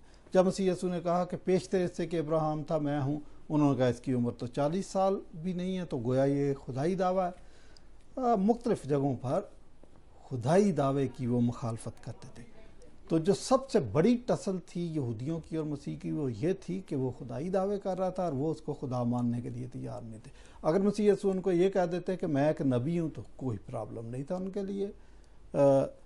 अब ये है कि यहूदी तो बचपन से तौरेत पढ़ते हैं, उनको ये इस बात का पता था कि कोई नेक नहीं मगर खुदा, ये तो उनको पता था। यसाया कहता है कि हमारी नेकियां तेरे सामने गंदी धज्जियों की मानद है। तो इस तरीके से अब ये यहूदी है, कट्टर यहूदी है, और ये मसीह को रवानी में कहा जाता है आए नेक उस्ताद, तो मसीह यीशु ने उसको बाजू से पकड़ लिया, रुक जा, तुम्हें पता है कि मेरी और तुम्हारी टसल क्या है? सारी टसल खुदाई दावों की है कि तुम मेरी डिविनिटी कबूल करने के लिए तैयार नहीं हो, और अब तूने रवानी में मुझे कह दिया आए नेक उस्ताद, तो भाई जो कह रहा समझता भी है। तो भाई इसका मसीह यीशु का खुदाई इनकार नहीं है बल्कि इसरार है, जो आपको समझ नहीं आया कि मसीह यीशु उसको कह रहे थे कि अगर तो तू सोच समझ के कह रहा है नेक उस्ताद, तो भाई ठीक है, तो आप समझे नहीं है इसको। फिर आपने ये कहा कि बाइबल के मुताबिक कोई इंसान गुनाह से पाक नहीं। चूँकि मसीह भी इंसान है तो वो भी गुनाह से पाक नहीं है, इसलिए वो खुदा नहीं है। भाई मसीह के अंदर दोनों खसूसियात थी, वो महज इंसान नहीं है, वो इब्ने आदम भी हैं, इब्ने खुदा भी हैं। दोनों बातें बाइबल बयान कर रही है। आप पढ़ते क्यों नहीं है? बाइबल बयान कर रही है कि वो खुदा था लेकिन तजस्सुम लेकर ज़मीन पे आया। और मसीह का तो चैलेंज है भाई। हाँ, ये जो आपने दलील बयान की है ना, वो आपकी दलील ही गलत है, बेसलेस दलील है। अगर वो सिर्फ इंसान होते तो आपकी दलील ठीक थी, वो खुदा भी। तो फिर मसीह का चैलेंज आपको नहीं पता कि तुम में कौन है जो मुझ में गुनाह साबित कर सकता है। कोई शख्स ऐसा था जो आया और उसने साबित किया कि भैया हमें एक गुनाह मिल गया? नो। बल्कि एक वाक़या आपको बयान कर दूं कि एक औरत है जो मसीह यीशु पर इत्र डालती है, तो वहाँ पर बाद लोगों ने बुड़बुड़ाना शुरू कर दिया। तो मसीह यीशु ने एक बात की थी कि जहाँ कहीं भी इंजील की मुनादी की जाएगी, जो कुछ औरत ने किया इसकी यादगारी में यह भी बयान किया जाएगा।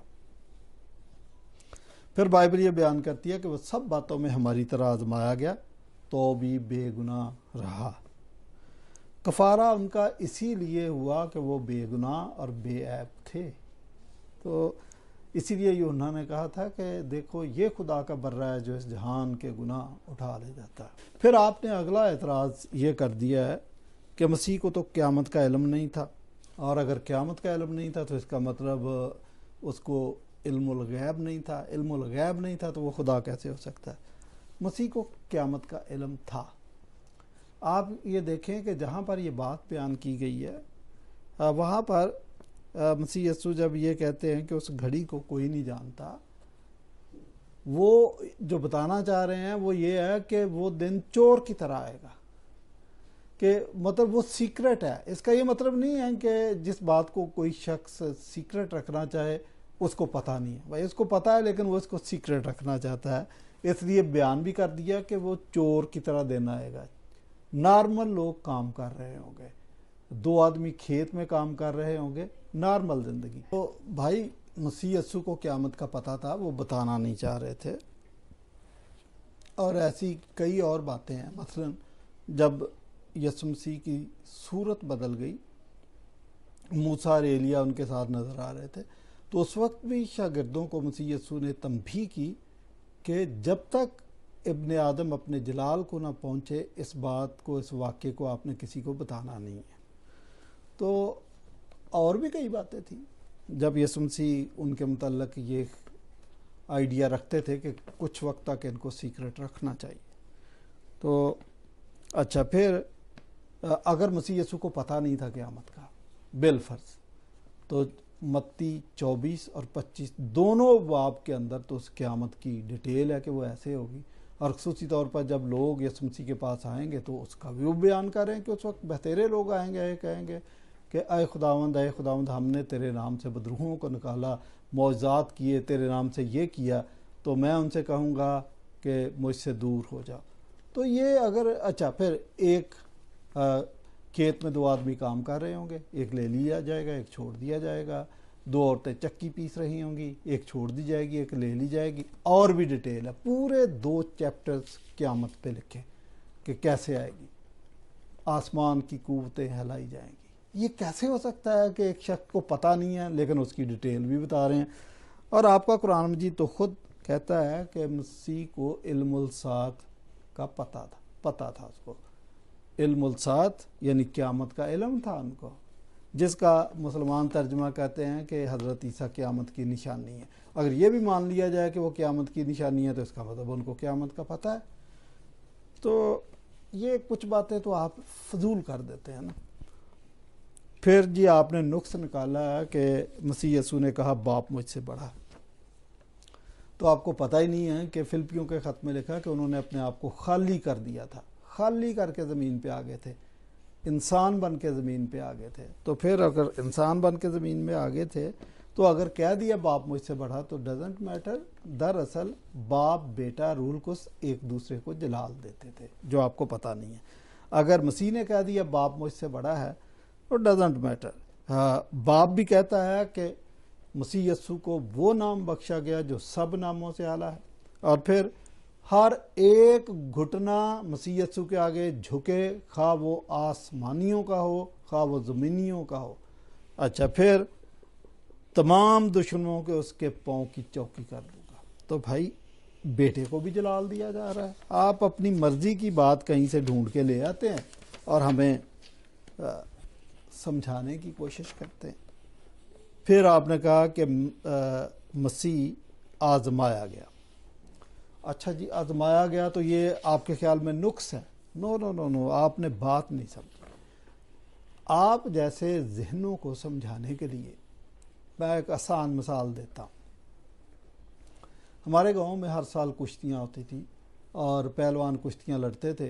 हारने वाले को क्या किसी ने देना, जीतने वाले को लोग पैसे भी देते थे। और एक पहलवान था जिसका नाम था सैफुल्लाह, वैसे लोग उसको सैफुल पहलवान कहते थे। अच्छा, वो कुश्ती नहीं लड़ता था, हर साल कुश्ती नहीं लड़ता था, लेकिन उसको पगड़ी भी उसके सर पे रखते थे और 5,000 रुपया भी उसको देते थे हर साल जब कुश्तियाँ होती थी। ये मैं आपको 50 साल पुरानी बात बता रहा हूँ, 50 साल या 45 साल पुरानी बात बता रहा हूँ। तो मैंने पूछा बुजुर्गों से कि भाई ये बंदा तो कुश्ती नहीं लड़ा, आपने उसके सर पे पगड़ी भी रखी और उसको पैसे भी दे रहे हैं। उन्होंने कहा इसकी सुक्की माली है। मैंने कहा ये सुक्की माली क्या होती है? मैंने पहली दफ़ा ये लफ्ज़ सुना था। उसने कहा जी ये पहलवान बहुत बड़ा है, इसके मुकाबले में कोई आता नहीं है, इसलिए चैम्पियनशिप का अवार्ड हम उसको दे देते हैं। बात मेरी समझ में आ गई। मसीह यीशु ने सुक्की माली नहीं, उन्होंने इब्लीस के साथ, देखें इस दुनिया में 2 फोर्सेस काम कर रही हैं। और आपको मुसलमानों को तो पता कि हर साल 25 लाख लोग इब्लीस को पत्थर मारने जाते हो, तो इस कोई फोर्स है तो मुकाबला करते हो ना, नेग्लिजिबल नहीं है, उसको इग्नोर नहीं आप करते, आप उसको पत्थर मारते हो, वो फिर भी नहीं मरता। अगले साल 25 लाख और पत्थर मारते हैं, फिर उन पत्थरों को जमा करके फिर उन पत्थरों को रिसाइकिल करते हो, इब्लीस का कुछ बिगाड़ नहीं सकते। तो इसका मतलब इब्लीस बहुत बड़ी पावर है। तो मसीह ने ऐसे नहीं कहा कि मेरी सुक्की माली है, चलो कुश्तियाँ लड़ो। और कुश्ती जब उसके साथ लड़ी है तो मसीह ने उसको मात दी है, फिर वो चैम्पियन बना है। आपको बात नहीं समझ आती। अच्छा, फिर ये क्या कहते हैं कि ये जो आजमाना है, अच्छा फिर आपने कहा कि वो जी आजमाया गया, तो फिर आपने कोई आयत कोट कर दी कि खुदा तो आजमाता नहीं है किसी को। दो बातें फ़र्क है। देखिए, जो मसीह आजमाया गया था वो दावे की तस्दीक के लिए उसका टेस्ट किया गया था, ये आजमाइश फ़र्क है। और जो इंसान पे आजमाइश आती है वो खुदा की तरफ से नहीं आती, ये मकाफ़ात अमल होता है। दोनों बातों को आप मिक्स करके। अगला एतराज़ आपका ये है जी बाइबल तो कहती है खुदा ठट्ठों में नहीं उड़ाया जाता, लेकिन मसीह को तो ठट्ठों में उड़ाया गया। ये इतनी, मैं कहता हूँ कि नामाकूल तशरीह आपने की है कि फिर आपको डिबेट करने का हक नहीं है। हम तो मानते हैं बाइबल जब ये कह रही है, असूल है कि खुदा ठट्ठों में नहीं उड़ाया जाता, और तो फिर खुदा को मजाक करना भी नहीं चाहिए किसी को। तो मसीह को आप कहते हैं खुदा ठट्ठों में उड़ाया गया, तो आपका क्या ख्याल है कि मसीह को जो लोग ठट्ठों में उड़ा रहे थे वो बाइबल की तकमील कर रहे थे? वो क्या कहते हैं कि रास्तबाजी के काम कर रहे थे? भाई वो तो गलत काम कर रहे थे, और गलत काम कर रहे थे तो जब कोई बंदा एक झूठ बोलता है तो उसको छुपाने के लिए 100 झूठ बोलने पड़ते हैं। और चोर जब एक चोरी करता है तो फिर एक चोरी क्या, 1000 चोरी क्या, सब बराबर है। तो वो जो मसीह को मजाक कर रहे थे, मसीह को सलीब देने का कह रहे थे, मसीह के खिलाफ साजिश कर रहे थे, सारी बातें ठीक नहीं थी। मसीह यीशु ने कहा इब्ने आदम तो जैसा उसके हक में लिखा जाता ही है, लेकिन अफसोस उस पर जिसके सबब से ये हुआ। तो भाई ये ठट्ठों में उड़ाने वाले गलत काम कर रहे थे। इसलिए अगर आपको याद हो तो यही लोग थे जिन्होंने कहा कि इसका खून हमारी और हमारी नस्लों की गर्दन पर। हम तो पूरी डिठाई के साथ कह रहे हैं कि इसको सलीब लाजमी दिलवानी है। तो सन 70 में फिर इन लोगों पर क़यामत सुगरा बर्पा हो गई थी, आपको तारीख का पता नहीं है। तो भाई वो तो गलत काम कर रहे थे। ये मेरी समझ में नहीं आया आपकी दलील क्या कि खुदा ठट्ठों में नहीं उड़ाया जाता, ये बात दुरुस्त है। फिर आप कह रहे हैं कि नहीं वो तो ठट्ठों में उड़ा रहे थे। तो भाई वो तो गलत काम कर रहे थे ना, वो कौन से ठीक काम कर रहे थे? बड़ी सादा बात भी आपको समझ नहीं आती। अच्छा, बाइबल जो बात बयान करती है, यशायाह 53 पढ़े, लिखा है कि वो हमारी खताओं के सबब से घायल किया गया, हमारी वजह से उसको ठट्ठों में उड़ाया गया, और हमारी बदकिरदारी के सबब से वो कुचला गया, और हमारी सलामती के लिए उस पर सियासत हुई, और हमारी वजह से उसकी तहकीर की गई।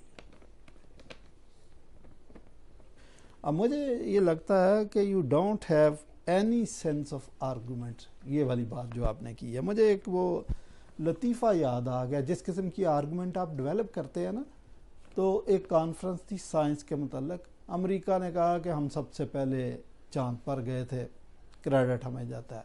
रशियन साइंसदान ने कहा क्या क्रेडिट आपको जाता है, सबसे पहले खला में हम गए थे। तो एक सरदार जी बैठे थे, तो सरदार जी ने कहा रुको रुको रुको, बड़े क्रेडिट लेने आ गए। भाई मुझे देखो, हम 5-6 साइंसदान हैं और हमने सूरज में जाने का प्लान बना लिया, और खुदा ने चाहा तो बहुत जल्दी हमारे बंदे सूरज पर उतरेंगे। सब साइंसदानों ने अपनी अपनी साइंसें बंद कर दी। उन्होंने कहा सरदार जी आपको पता है कि अभी तो आप उससे कोई 1000-2000 मील भी दूर होंगे तो इतना टेम्परेचर होता है कि आपका जहाज़, आपका रॉकेट जल जाएगा। सरदार जी कहने लगे हमें बेवकूफ़ ना समझो, इतना बड़ा प्रोजेक्ट बना रहे हैं तो हमने सोचा ही नहीं है। उन्होंने कहा जी आपने क्या सोचा, हमें भी बताएं। सरदार जी कहने लगे कि हम दोपहर को नहीं जाएंगे, हम शाम को जाएंगे। इसी किस्म की दलीलें आपकी, इसी किस्म की आप साइंसें बयान करते हैं। तो मसीह की डिविनिटी पर एतराज़ करने से पहले कम से कम उस लेवल पे तो आप आ जाए। क्या बात करने आए हैं मसीह की ज़ात पर, और बातें कर रहे हैं आप तालीम बालगा के स्टूडेंट्स जैसी। मैं बाद औक़ात जो डिबेटर है, जो मुझे चैलेंज करते हैं, उनसे तालीम पूछ लेता हूँ तो बुरा मानते हैं कि देखो जी पादी साहब जो है ना वो मगरूरी दिखाते हैं। ये मगरूरी की बात नहीं है। मैं इतनी मेहनत करूँ और आपकी आर्गूमेंट हो बच्चों वाली, तो उस पर तो नहीं मैं अपना दिमाग खर्च कर सकता। एनीवे, अगली बात आपने कही कि क्या मसीह की खुदाई आती जाती रहती थी। फिर अजीब बात कर दी आपने। ये नास्टिसिज्म का नज़रिया था भाई, तो वो बिदती नज़रिया था। वो कहते थे कि बपतिस्मे के वक्त खुदा मसीह के अंदर दाखिल हो गया था, और जब सलीब दी गई तो उस वक्त खुदा उसमें से निकल गया था। हमारा ये नज़रिया नहीं है, ना हकायक ये हैं जो आप बयान कर रहे हो या समझ रहे हो। मसीह कामिल खुदा था, कामिल इंसान था, और खुदा ही है तो वो आसमान पर चला गया, और खुदा ही है तो वो आसमान से दोबारा नीचे आके दुनिया की अदालत भी करेगा। आप कह रहे हैं जी मसीहों का धोखा है, मसीह पर इंसान होने की वजह से जुल्म हुआ,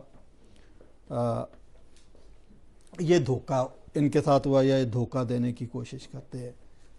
आप कह रहे हैं कि मसीह पर जो जुल्म हुआ, इसी तरह बहुत सारे लोग मुसलमान भी एतराज़ कर देते हैं कि देखो जी इनके खुदा को तो मौत आ गई, इनके खुदा को तो अदालत में घसीटा गया वगैरह वगैरह।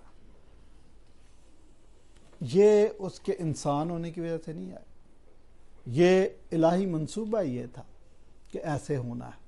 आपको पता है कि जब यीशु मसीह अदालत में बोल नहीं रहे थे तो पिलातूस ने कहा बोल, तुझे पता है कि मेरे पास इख्तियार है कि मैं तुझे सलीब भी दे सकता हूँ, मैं तुझे छोड़ भी सकता हूँ। तो मसीह यीशु ने उसको कहा कि ये इख्तियार अगर तुझे ऊपर से ना दिया गया होता तो तेरी जुर्रत क्या है। आपको पता ही नहीं है कि ये आसमानी मंसूबा था। अब चूंकि आसमान के साथ आपका कोई ताल्लुक नहीं है, आसमानी मंसूबे को आप समझ नहीं सकते, इस कायनात के खालिक और मालिक के साथ आपका कोई वास्ता नहीं है, आप एक ऐसे खुदा को मानते हैं जो लोकल गॉड है, मून गॉड है, अल्लाह। ये अरब का खुदा था, ये पूरी दुनिया का, पूरी कायनात का खुदा नहीं। इसलिए आपको कायनात के खालिक और मालिक के मंसूबे का कुछ इल्म भी नहीं है। तो फिर आप जनाब कह रहे हैं कि जब वो कहते हैं कि मुझे ये इख्तियार नहीं तो उस वक्त इनकी खुदाई रूह कहाँ थी। हाँ, आपका इशारा जब्दी के बेटों की माँ की तरफ है कि जब उसने मसीह यीशु को कहा कि भाई अपनी बादशाही में आए तो एक बेटे को दाएं एक को बाएं बैठा देना। वो क्या ये रहे थे कि जब तू तख्ता उल्टे और रूमी हुकूमत से हम इक़्तिदार छीन के यहूदी बादशाहत कायम कर दें, उसमें दो बेहतरीन वजारतें जो हो वो मेरे बेटों को देना। एक को कस्टम में लगा देना, एक को पुलिस में लगा देना, आईजी लगा देना, एक को मिनिस्टर लगा देना वगैरह वगैरह। इस पे यीशु मसीह ने कहा था कि जो आप कह रहे हैं कि उसको इख्तियार नहीं तो वो खुदाई रूह कहाँ थी। खुदाई रूह उनके पास ही थी भाई। बात यह है कि ये एक वाक़या नहीं। यहूदी ये समझते थे कि ये जिस बादशाहत की, ये जिस हुकूमत की बात कर रहा वो दुनियावी हुकूमत है, जबकि मसीह आसमानी हुकूमत की बात कर रहा था, आसमानी बादशाही की बात करता था। आसमानी बादशाहत क्या थी? आसमानी बादशाहत ये थी कि इस दुनिया में दो बादशाहतें हैं। एक है किंगडम ऑफ गॉड, जहाँ पर कलीसिया है, जो लोग खुदा को मानते हैं, मसीह को खुदा मानते हैं, उसको अपना बादशाह मानते हैं, that is kingdom of God. और दूसरा हिस्सा है किंगडम ऑफ सेटन, जो लोग अबलीस के आलाकार बने हुए हैं, वो किंगडम ऑफ सेटन है। तो यहूदी यही सोचते थे कि ये इक़्तिदार हमें दिलाएगा, और इक़्तिदार दिलाएगा तो नौकरियां भी दिलाएगा। तो ये सिर्फ जब्दी के बेटों की माँ की ख्वाहिश नहीं थी, और भी जब यीशु मसीह जी उठने के बाद शागिर्दों को मिले तो वो उनसे बातें कर रहे थे। शागिर्दों ने कहा उस्ताद जी फिर उस वक्त हमें तू बादशाही दे देगा। तो वो दुनियावी बादशाहत की बात कर रहे हैं, लेकिन मसीह यीशु ने उनको कहा कि भाई जिन चीज़ों को खुदा ने अपने पास रखा हुआ ना, उन पे ज़्यादा बहस ना करो। अलबत्ता एक बात सुन लो कि जब रूहुल कुद्स तुम पर नाज़िल होगा तो तुम जुर्रत पाओगे, तुम कुव्वत पाओगे, और यरूशलेम और यहूदिया और सामरिया और ज़मीन की इंतहा तक मेरे गवाह होगे। तो मसीह यीशु ने जो उनको जायचा, जो नक्शा दिया, वो अपनी आसमानी बादशाहत का दे दिया कि अंजील की मुनादी करोगे तो खुदा की बादशाहत को आप वसी करोगे। दुनियावी बादशाहत का नक्शा नहीं दिया। अमाउस की राह पर जाने वाले दो शागिर्द, वो भी मसीह यीशु को कह रहे थे कि हमें इस शख्स से बड़ी उम्मीद थी, लेकिन ऐसे लगता है कि वो मर गया तो हमारी उम्मीदों पर तो पानी फिर गया, अब हमें बादशाहत नहीं मिलने वाली। ईद तजदीद के दिन जो लोग आगे थे, एक हजूम आ गया मसीह यीशु के पास कि तू कब तक हमें डामाडोल रखेगा। तो वो भी यही कह रहे थे कि अगर तू वाकई मसीह है और तूने इनका तख्ता उल्टना है, बादशाही वापस लेके देनी है, तो जिहाद का ऐलान कर अभी हम डंडे सोटे तलवारें लेके आते हैं और रूमी हुकूमत का मुकाबला करते हैं। एक शख्स जब यीशु मसीह यरूशलेम की तरफ जा रहे थे तो सारे यहूदी जो नारे भी लगा रहे थे कि होशाना होशाना, कि आए खुदावंद अब तू हमें बचा, तो सब यही समझ रहे थे कि अब ये बादशाह बनेगा, अब ये तख्ता उल्टेगा, अब यहूदी बादशाही वापस आ जाएगी। एक शख्स आया जो पहले पूरी मिनिस्ट्री में कहीं नज़र नहीं आया, मसीह यीशु को कहता है कि उस्ताद जहाँ तू जाएगा मैं तेरे साथ चलूँगा। दूसरे अल्फाज में वो ये कह रहा था कि मैं तेरी खातिर जान ले भी सकता हूँ, जान दे भी सकता हूँ। जहन में क्या था कि तख्ता उल्टेगा तो और कुछ नहीं, वजारत तो इसने अपने ख़ास लोगों को देनी है, तो चलो मुझे 1000 गज का एक प्लाट ही मिल जाएगा। तो यीशु मसीह ने उसको कहा कि लोमड़ियों के तो भट्ट होते हैं और परिंदों के घोंसले, इब्ने आदम के लिए तो सर धरने की भी जगह नहीं। तो आप बात को समझते नहीं हैं, पता नहीं कहाँ आप लगा देते हैं, कौन सी बात कहाँ पे फिट कर देते हैं कि उसके पास इख्तियार नहीं था। उसके पास हर वक्त इख्तियार था, लेकिन वो बात उनको वो समझाते थे जो मसीह यीशु के माइंड में थी। आपको पता नहीं है कि उस वक्त लोगों ने एक अपना फ्रेम बनाया हुआ था और वो कोशिश कर रहे थे कि यीशु मसीह को उस फ्रेम के अंदर फिट करें, और मसीह यीशु उनके फ्रेम में फिट नहीं आ रहे थे। दो अलग अलग चीज़ें थी, दो अलग अलग नज़रियात थे, दो अलग अलग सोचें थी। फिर आप बयान कर रहे हैं जो दलील आपकी मुझे ज़्यादा समझ नहीं है, ये आपने कहा मसीह मर गया, रूह निकल गई, कहानी ख़त्म, और ये आप इंसानी तजर्बा बयान कर रहे हैं। भाई मसीह महज इंसान नहीं था, वो खुदा था, और फिर यक वक्त कामिल इंसान और कामिल खुदा भी था, और मौत जिस्मानी तौर पर हुई थी, रूहानी तौर पर नहीं। डिविनिटी कभी बढ़ नहीं सकती, लेकिन जिस्मानी उसने तजस्सम इसलिए लिया था कि जिस्म मर सकता है, तो जिस्म ही मरा था, लेकिन ये जिस्म भी तीसरे दिन मुर्दों में से जी उठा था। और ज़बूर में इसके बारे में पहले से पेश गोई थी कि क्योंकि तू मेरी जान को पाताल में नहीं रहने देगा और ना ही अपने मुकद्दस को सड़ने देगा, और ऐसा ही हुआ। जी, आप कह रहे हैं कि तजस्सम तो नज़र आता है, मगर बाइबल कहती है कि खुदा ने कभी किसी को देखा नहीं, या खुदा को कोई देख नहीं सकता। हम तसलीस को मानते हैं, और तसलीस के अंदर बाप, बेटा, रूहुल कुद्स हैं। तो याद रखिए कि खुदा बाप को वाकया किसी ने नहीं देखा, लेकिन खुदा बेटे को तजस्सम के बाद देखा, और तजस्सम के से पहले भी वो उसका ज़हूर किसी न किसी शक्ल में होता रहा। तो ये आपके समझने की बात है। खुदा बाप का देखना वाकई मुश्किल है, ये आप सही कह रहे हैं। पूरब के पहाड़ का वाकया है कि जो लोगों ने खुदा को देखने की कोशिश की, तो हालांकि वो खुदा का जलाल मुकम्मल तौर पर तो देख ही नहीं खैर कोई सकता। पहाड़ कांपने लगा और लोगों ने हाथ खड़े कर दिए कि हम मर जाएंगे, लिहाजा मूसा के ज़रिए, किसी मीडिएटर के ज़रिए हमसे बात की जाए। तो खुदा ने फिर इस्तिस्ना 18वें बाब में ये बात बयान की थी कि कोहे हुरब पे जो दरख्वास्त की गई थी, उसी के तनाज़र में अब मैं तुम्हारे लिए एक नबी बर्पा करूँगा। तो उसके तनाज़र में ये था कि ख़ुद खुदा ही इंसान बन के आ गया था, क्योंकि ईसाया 35 बाब में ये लिखा कि मैं खुद आऊँगा। तो बात आप समझने की कोशिश करें।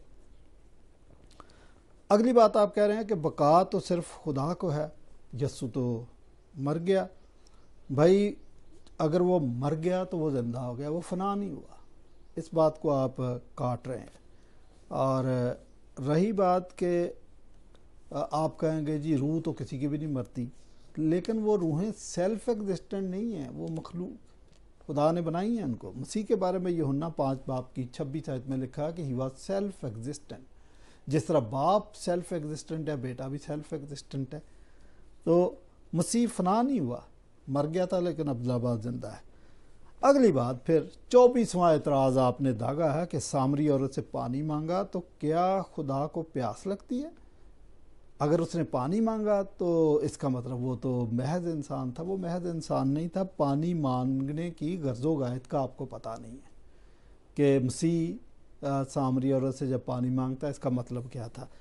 आप उसको दोबारा पढ़ें, बल्कि 5-6 दफ़ा पढ़ें, बल्कि आप 100 दफ़ा उस टेक्स्ट को पढ़ें, फिर उसकी 5-6 कमेंट्रीज पढ़ें, आपको समझ आएगी कि वहाँ पर हो क्या रहा था। आपको पानी का लफ्ज़ नज़र आ गया तो आपने तो दुहाई मचा दी, लो जी उसने तो पानी मांग लिया, हम तो मारे गए, क्रिश्चियन तो मारे गए।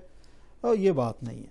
मैंने इस वाक़े पे एक गीत लिखा है और वो मैं आपको सुना देता हूँ सामरी औरत की आवाज़ में, कि शायद फिर आपको कुछ बेहतर समझ आ जाए।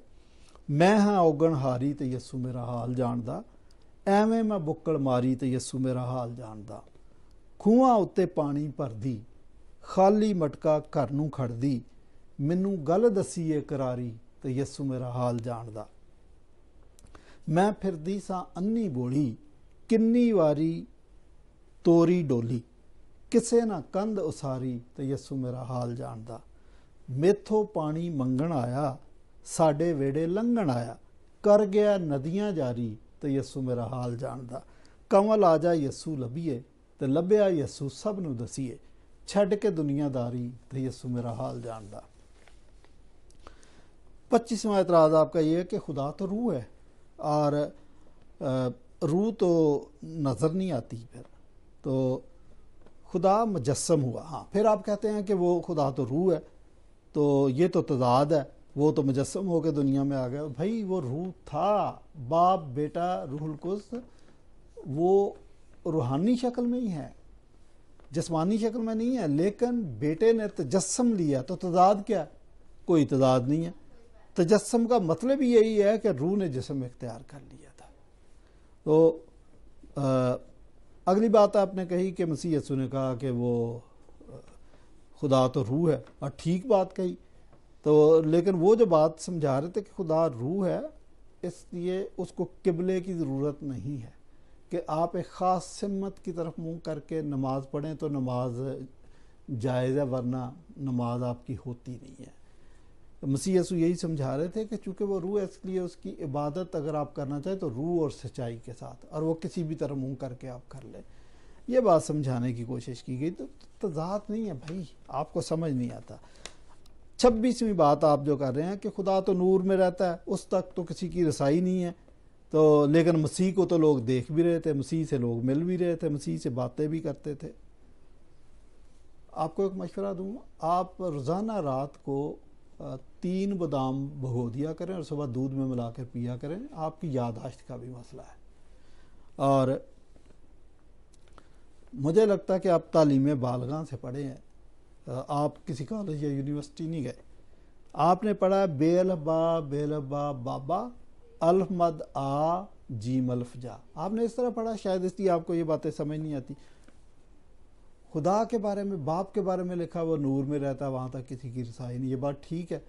लेकिन बेटा मुजस्सम होकर दुनिया में आ गया था। जब दुनिया में आ गया तो वो तो खुद उसने अपने आप को इस तरह किया कि उस तक रसाई हो सके, बल्कि वो दुनिया तक खुद रसाई कर रहा था। आप उसकी थियोलॉजी नहीं पढ़ते, ना समझते। आपका खुदा अगर दोज़ख में टांग डाल सकता है तो हमारा खुदा ज़मीन पर इंसान तक रसाई क्यों नहीं कर सकता? कर सकता है।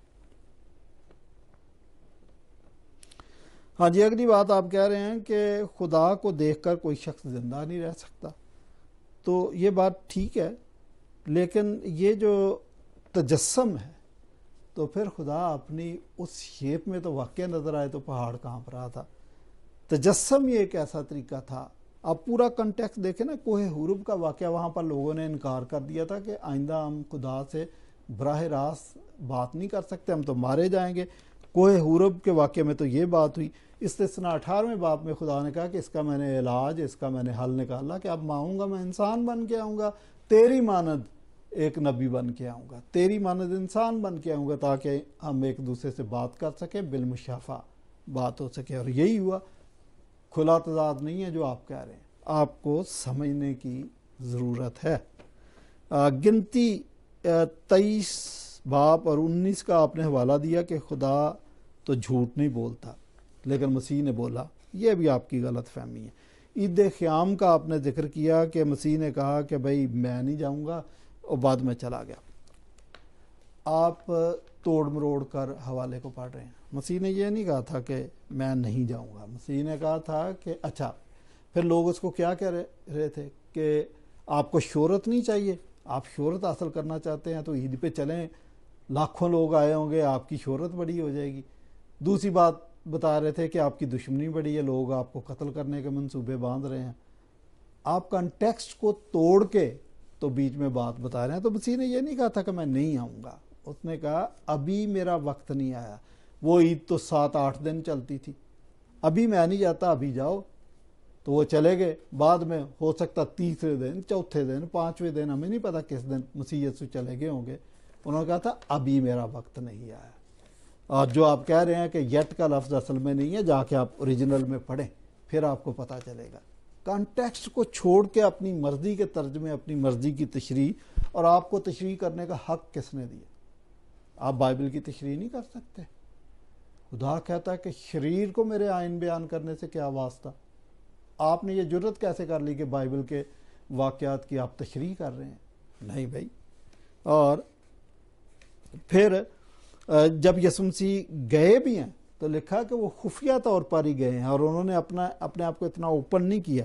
तो ये कंटेक्स्ट के अंदर आप पढ़ें तो फिर आपको बात समझ आ जाएगी। जी, आपको 29वां पॉइंट ये है कि पौलुस ने कहा कि मेरे झूठ बोलने की वजह से अगर खुदा का जलाल ज़ाहिर होता है तो गोया आप कह रहे हैं कि पौलुस झूठ बोलता था। और ये मुसलमान भी ये बात करते हैं, बहुत सारे लोग ये बात करते हैं।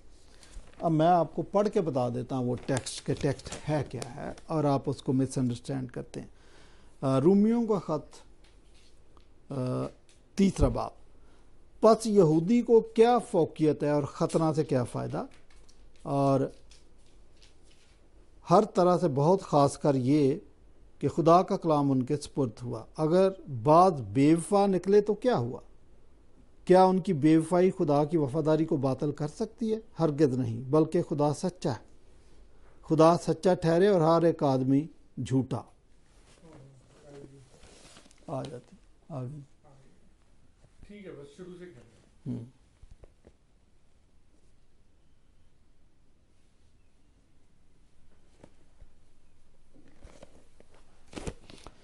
जी, मैं इस टेक्स्ट को पढ़ना चाहूँगा। नहीं, अच्छा, दोबारा शुरू से पढ़ना। जी, 29वां एतराज़ आपका ये है कि पौलुस ने कहा मेरे झूठ बोलने से खुदा का जलाल ज़ाहिर होता है। भाई, आप टेक्स्ट को आउट ऑफ कॉन्टेक्स्ट पढ़ते हो। देखें, रोमियों का ख़त 3 बाब, जहाँ से आपने हवाला कोट किया, वो ये है कि पास यहूदी को क्या फौकियत और ख़तरा से क्या फ़ायदा, हर तरह से बहुत ख़ास कर ये कि खुदा का कलाम उनके सुपुर्द हुआ, यहूदियों के सुपुर्द हुआ। अगर बात बेवफा निकले तो क्या हुआ? क्या उनकी बेवफाई खुदा की वफादारी को बातिल कर सकती है? अब देखें, ये दोनों अहद में शरीक थे और खुदा अपने वादों में रास्त और वफादार है, उसकी वफादारी पुश्त रहती है। लेकिन यहूदी बेवफा निकले। अब अगर यहूदी बेवफा निकल गए और वो अहद किसी तरीके से उसमें देखें कि ऐसा लगता है कि जैसे यहूदियों ने बड़ी गलती की, ठीक है, तो क्या यहूदियों की बेवफाई, यहूदियों की गलती, यहूदियों का गुनाह खुदा की वफादारी को बातिल करता है? हरगिज़ नहीं। खुदा अपने वादों में वफादार है। फिर समझ लें कि खुदा और बनी इस्राइल का अहद है। खुदा गलती करता है, खुदा ने वफादारी को कायम रखा, लेकिन बनी इस्राइल ने वफादारी को तोड़ा। अपनी बातों में उन्होंने बातिल काम किए। लेकिन यहूदियों की बेवफाई से खुदा की वफादारी पे कोई फ़र्क नहीं पड़ सकता। आगे लिखा, हरगिज़ नहीं, बल्कि खुदा सच्चा ठहरे और हर एक आदमी झूठा। अब ये जो बनी इस्राइल की बात है, इसको पूरी दुनिया पे भी फिट कर सकते हैं कि इंसान तो गलती कर सकता है, लेकिन खुदा अपने वादों में सच्चा और वफादार ही रहता है। और बल्कि खुदा सच्चा ठहरे और हर एक आदमी झूठा। चुनाचे लिखा है कि तू अपनी बातों में रास्त ठहरे और अपने मुकदमा में फतह पाए। आप आर्गूमेंट नहीं समझ रहे। आर्गूमेंट जब आप नहीं समझेंगे, आपकी समझ में बात नहीं आएगी। आगे फिर लिखा, अगर हमारी नाराज़गी खुदा की रास्तबाजी की खूबी को जाहिर करती है तो हम क्या कहें? अब आप देखें कि हमारी नाराज़गी, लेकिन खुदा की तो रास्तबाजी है ना, तो फिर हम क्या कहें कि क्या ये कि खुदा बेइंसाफ है जो गज़ब नाज़िल करता है? वो कहता है कि ये बात तो अब तय होगी कि खुदा वफादार ही रहता है, रास्तबाज ही रहता है, लेकिन इंसान बेवफाई कर जाता है। तो फिर हम पर जब ये बात तय हो गई है तो हम पे खुदा का गज़ब, हमारा हिसाब किताब क्यों? हमारा तो हिसाब किताब नहीं होना चाहिए। ये तो चूंकि ऐसा हो रहा है तो हम तो बेकसूर है इसमें। नहीं, ऐसा नहीं है। क्या ये खुदा के बेइंसाफ क्या ये कि खुदा बेइंसाफ है जो गज़ब नाज़िल करता है? मैं ये बात इंसान की तरफ कहता हूँ कि सारे इंसान गलती और ख़ता के पुतले। फिर हरगिज़ नहीं, वरना खुदा क्यों कर दुनिया का इंसाफ करेगा? अगर मेरे झूठ के सबब से खुदा की सच्चाई उसके जलाल के वास्ते ज़्यादा ज़ाहिर हुई तो फिर क्यों गुनाहगार की तरह मुझ पर हुक्म दिया जाता है? दैट्स हिज आर्गूमेंट कि भाई अगर इंसान गुनाहगार है और वो है खुदा का पुतला तो लेकिन खुदा तो रास्तबाजी है, तो फिर मुझे गुनाहगार क्यों कहा जाता? मुझ पे इल्ज़ाम क्यों लगाया जा रहा है? अगर मैं झूठ बोल देता हूँ, मैं गलती करता हूँ तो क्या इल्ज़ाम है? अच्छा, फिर और हम क्यों बुराई ना करें ताकि भलाई पैदा हो? फिर कहता है असूल ही जब ये ठहर गया कि हम जब गलती करते हैं तो खुदा की रास्तबाजी और ज़्यादा रिफ्लेक्ट होती है, और ज़्यादा नुमायाँ हो जाती है, तो फिर तो हमें इजाज़त होनी चाहिए कि हम गलती करें। वो ये कह रहे, दैट्स हिज आर्गूमेंट। सुने, लेकिन ये आर्गूमेंट कंप्लीट नहीं हुई। रूमियों का खत एक ऐसा है कि एक बात से दूसरी बात शुरू होती है। आप कहीं पे इसको ख़त्म करके मुकम्मल नहीं समझ सकते जब तक उसकी सीक्वेंस में पूरा खत ना पढ़ें। फिर लिखा है, चुनाचे हम पर यह तोहमत भी लगाई जाती है और बात कहते हैं कि इनका यही मकूला है। हम पर तोहमत यही लगाई जाती है कि हाँ भी ठीक है, हम तो गुनाह करेंगे ताकि खुदा का जलाल ज़ाहिर हो।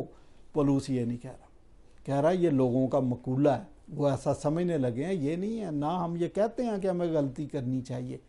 वो तो एक आर्गूमेंट डेवलप कर रहा है। अदरवाइज हमें रास्तबाजी का मुजाहरा करना है, हमें मसीह के ताबे होना है और हमें मसीह को फॉलो करना।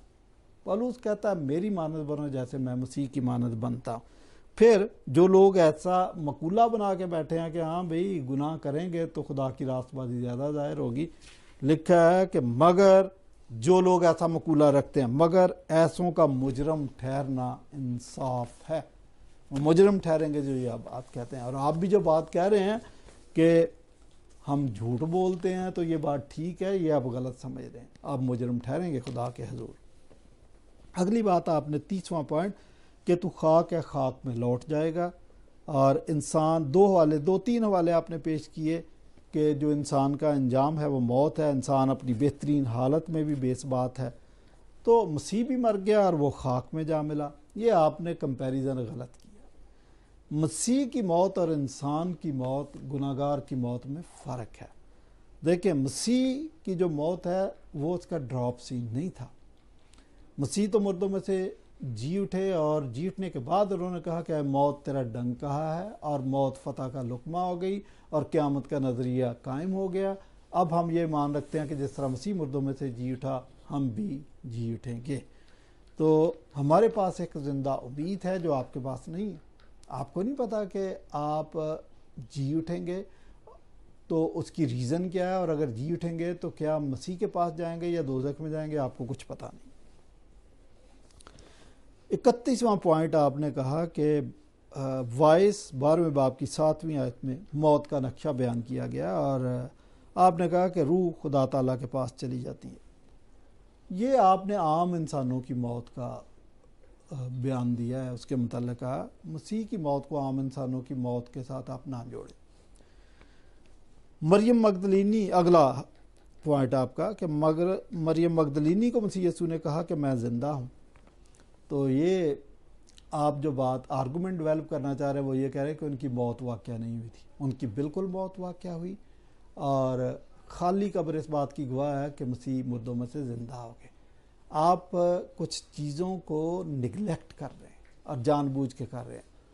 आपने वो वाक़या नहीं बयान किया कि मसीह यीशु पर मुकदमा चला, मसीह यीशु को कोड़े लगाए गए, उसके कंधों पर सलीब ला दी गई, उसको सलीब पे लटकाया गया और उसके हाथ और पाँव में कील ठोके गए, सर पे कांटों का ताज और पसली में नेज़ा।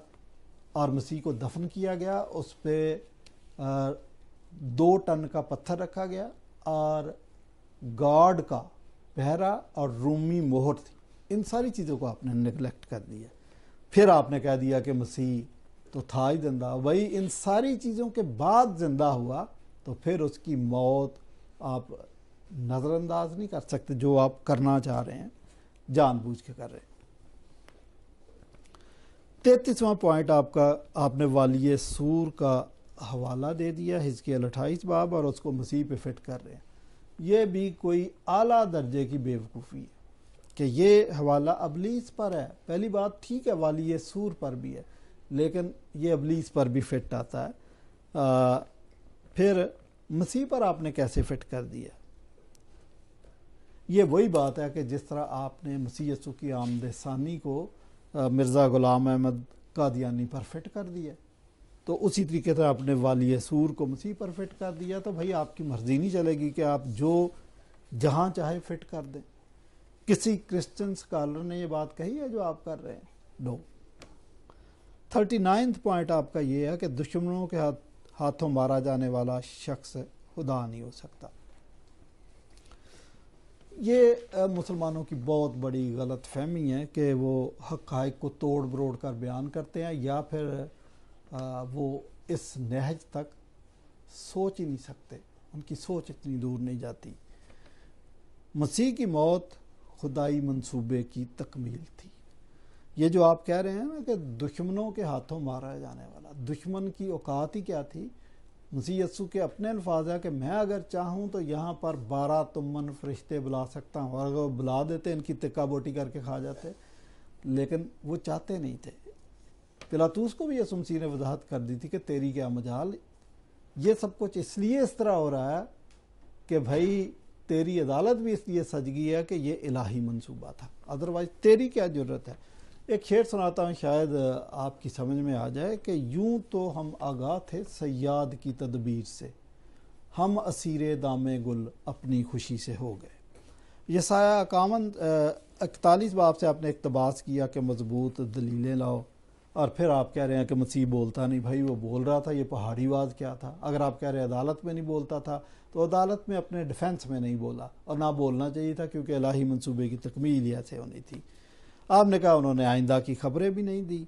ये किसने कहा था कि मेरे बाद रूल कुछ आएगा, और वो रूल ईद पेंतिकोस्त के दिन आ गया?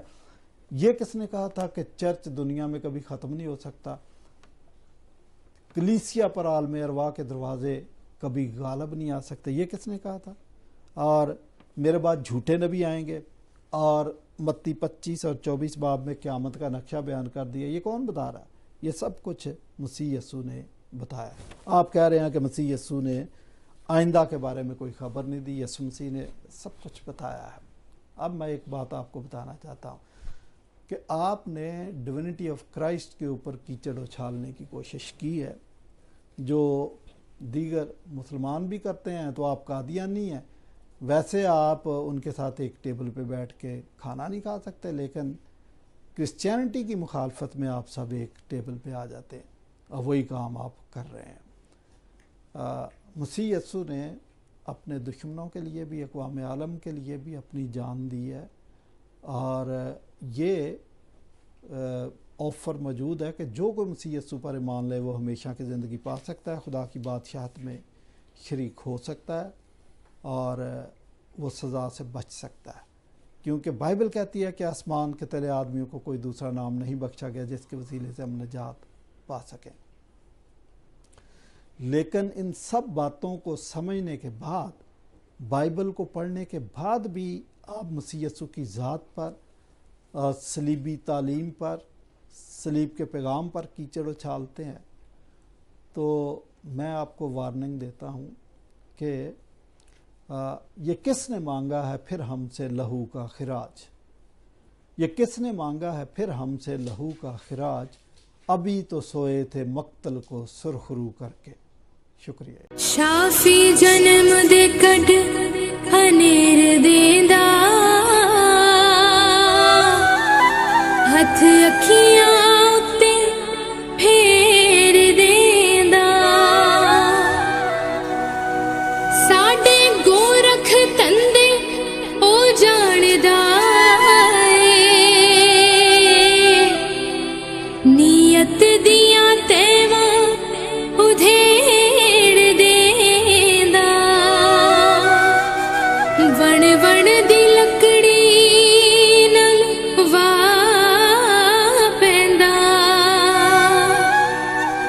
खरे ते खोटे नखेड़ देंदा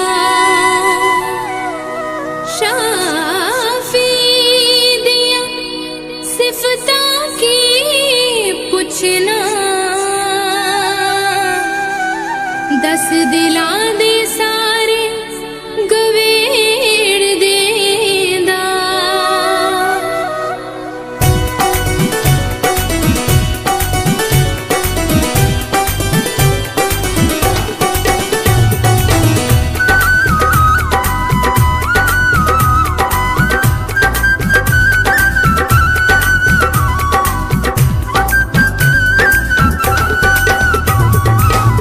मैं हाँ गनिहारी ते यसु मेरा हाल जानदा मैं हाँ गनिहारी ते यसु मेरा हाल जानदा एवे में बुक्कल मारी एवे में बुक्कल मारी ते यसु मेरा हाल जानदा मैं हाँ गनिहारी ते यसु मेरा हाल जानदा ते यसु मेरा हाल जानदा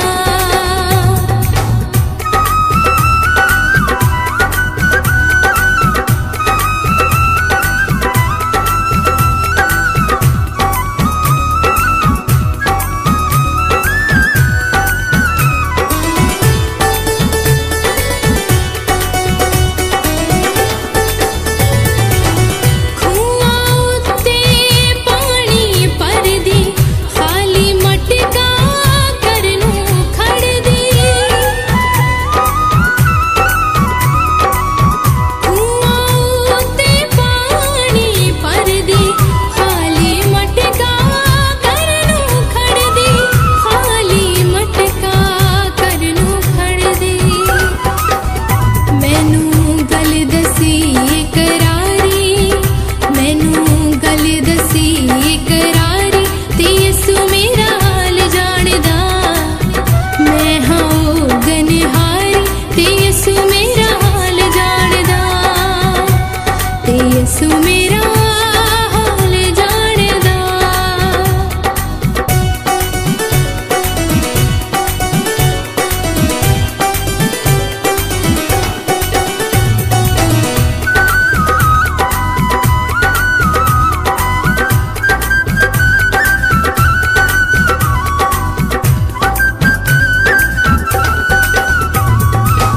मैं फिर दी सानी बोली किन्नी वारी टोरी डोली मैं फिर दी सानी बोली किन्नी वारी टोरी डोली किन्नी वारी टोरी डोली किसे ना कंद उसारी किसे ना कंद उसारी ते यसु मेरा हाल जानदा मैं हाँ गनिहारी ते यसु मेरा हाल जानदा ते यसु मेरा हाल जानदा